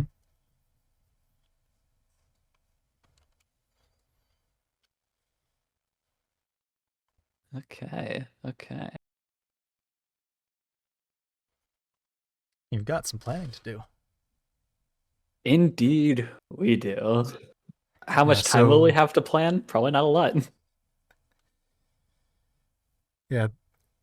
For, I guess, a little bit of, like, real life lore, this session was originally going to be the start. Oh my god. Wait, the start as in like The start of the campaign. Oh, Oh my god. So wow. from this point onwards, you have entire freedom to anything. Yeah, if I Where remember you are, correctly, where it you go is wasn't. up to you. Yeah, that was the. I remember the original like kind of pitch of the Mhm. idea of the campaign was like, it's like almost a tutorial, I guess, video game like tutorial up to a certain point, and then from there you can like Yeah. do whatever. Yeah, so there's the quest to Citrine to kind of like get a grasp on how things are. And then since 9 months ago is when presumably you start this session and open up everything. I feel like getting here slowly though and building up the world like that has made it a lot more like made it a Yeah. lot more investing. Mm-hmm. Yeah. Because if this happened 9 months ago, it would still be interesting, but I don't know if I would be as invested as I am now. I could feel just a large amount of panic. I'm not gonna lie. Okay, this is gonna sound a little selfish, but it also does have a strategic point. Mm-hmm. I feel like if we secure Jasper Uh-huh. first, It can be kind of like a central hub for us. it could be a central hub for us. Yeah, no, that makes sense. And Pink doesn't know like almost anything about what's going on with your background, by the way. So like if you pitched that to him, he would just be like, okay, yeah, that's probably a smart idea. Plus, I feel like taking down a crime family is a lot easier than starting a quest to try to fight the gods. Yeah. Taking down a crime family in your hometown is probably a little bit easier than taking on the strongest gods that have ever existed. Yeah, because I feel like the second we start finding the pillars, we are going to have heavy resistance against us. Yeah, but at the same time, given what Tian said, he in his original world, there were like shadow balls appearing just over the world, right? And eating up. I feel like that would be happening irrespective of us getting the crystals. Oh So yeah. I feel like we're on kind Oh, of yeah. a global timer. Like it's a kind of dawn of the third day, 72 hours remain type of thing. Ryan, have you played Smash Brothers Brawl? Is this Are you talking about the the One of my subspace chapter titles Subspace may Emissary? be the Subspace Emissary. I haven't actually played Subspace Emissary. I didn't really play all that much Brawl. I haven't either, but I do know that one thing with the gods is very reminiscent of something that happens in the Subspace Emissary.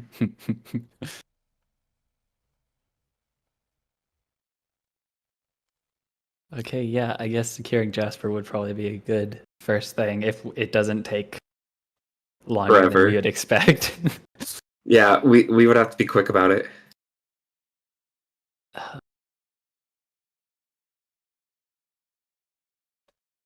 But if it's an entire crime family, then I doubt if we beat them now, we would be good for a while. I feel like they'd be putting up constant resistance. We would have it. Luckily, and you don't know this, but there are groups, or at least a group in Jasper, who's already here working against them. Okay, So that's good. we do have allies Yeah. here.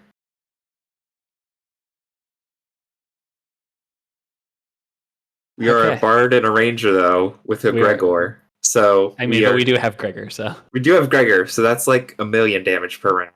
yeah. But besides that, I feel like our party makeup is a little bit, little wonky. yeah. But to be fair, I am actually decently built. Mhm. I have a shit ton of support shit, yeah. but my spell save is low for this point. Assuming I can hit my shots, I can actually do some decent damage because I have a bonus action, Hunter's Mark, and the Ethereal Walker, which can both be stacked. Mhm. So I could do 2d8 plus 4 plus another d6. I have In like one hold shot. person, polymorph, blindness, deafness. Oh, I also have a pan flute. Mhm. Ooh, Important perfect. pink lore. But do you have a drying pan? A dry. I can use this frying pan That's a as a drying pan. The best line. Oh man. So yeah, the thing's picked up. Yeah. Just a little. I seriously thought we were dead. Mhm. I also was like you said we'll have a break, so I was like either we're fine or we're just coming back 10 minutes from now, and he's like, well, you need to write up new characters. Yeah. Those were not the chosen ones after all. Mhm.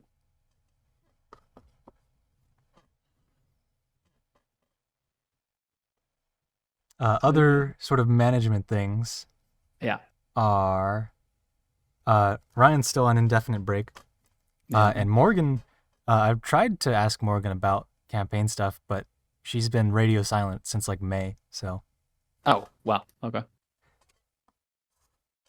and then she didn't have much to say on coming back to the campaign when I asked her during one of the other servers' campaigns.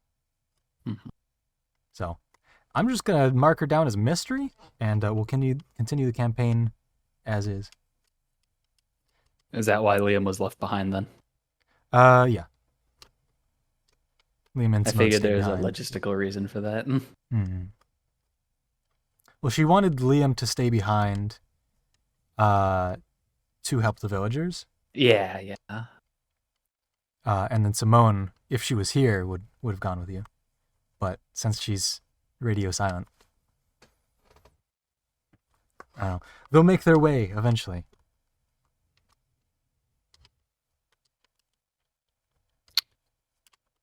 Okay. Oh man.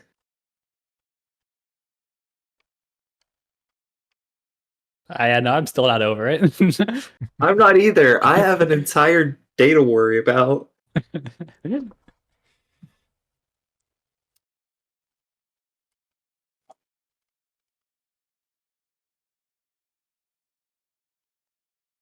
Kind of want to go back at some point and rewatch some of the earlier sessions. Mm. Though they're so long. I definitely recommend watching on 2x speed. There's There's just a lot of pauses for thinking that I could cut out to get things down, but also that's like a lot of cutting. That's a lot of Yeah. And then you'll see everyone in like the video going, Yeah, I was about to say it'd also be a little bit like taking you out of it, in my opinion. yeah. So if this was an audio campaign only, I could do it, but I just cut out. 30 HP to fight the gods. Oh yeah, other management things. Obviously, you have your full rests, and anything you used in the realm of consciousness, you still have. It's like you still have that enchanted wild enchanted arrow. All those light arrows. Let's go! That's so nice. Roll another 2. I like when I saw that in my inventory, I was like, all right, of all the times to use it, this is the time. It's now. How many radiant arrows did I use? I think I used 2 or 3. I think you used like 3. 3. I think I missed 2 and hit 1. I think you had 5 in total. So. I had 5 in total, but I'd used a few prior. Hmm. So in going in, I had fewer than 5. You definitely hit one. I did hit 1. I did. Yeah, I also hit the wild enchanted arrow too, which is nice. thank Chadden God you didn't had- roll a nat 1 on the wild enchanted arrow, and You it's still would have just gone crit down like that. me. Chadden was a level 20 artificer and had 99 HP. 99 HP. We almost go to level 20. I think he was level 20. Let me double check. So you said 99 HP, and he had like 20 something by the end of it. Yeah, he had 20. He had 18. 18 at the end. Yeah. So that means we did 81 damage to him in total. Not bad. Not bad. Oh, he might have been 12 actually. Okay. Even closer. How much time would we have had in the village if we did beat him? Extra 30 minutes. Extra 30. Oh, wow. Okay.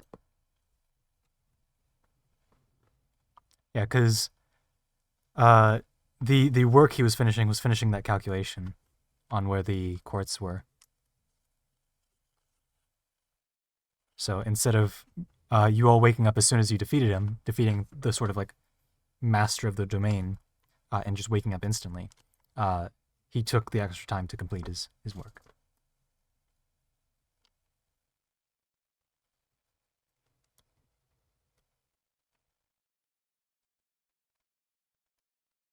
I know this probably wouldn't have happened, but it would have been funny if we just dilly-dallied and, like, accidentally caused the end of the world because we weren't quick enough to talk to Jim. Yeah. There are dates in here that are set in stone. Once those dates pass, they pass. Have we missed any of those events? Yeah, as of yet. Any set in stone events that we've just missed? Outright missed.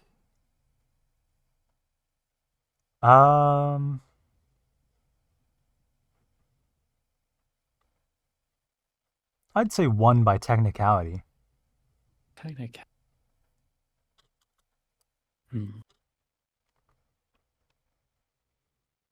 That gets me curious, but I don't also want to ask in case it's,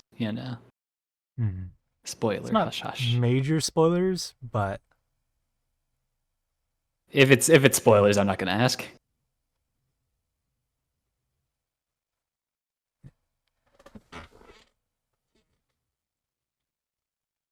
yeah. I'll keep it hush hush, and you can ask at the end of the campaign in like a year. Yeah.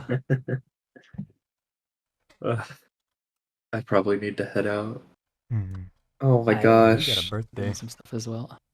I do, and I have homework that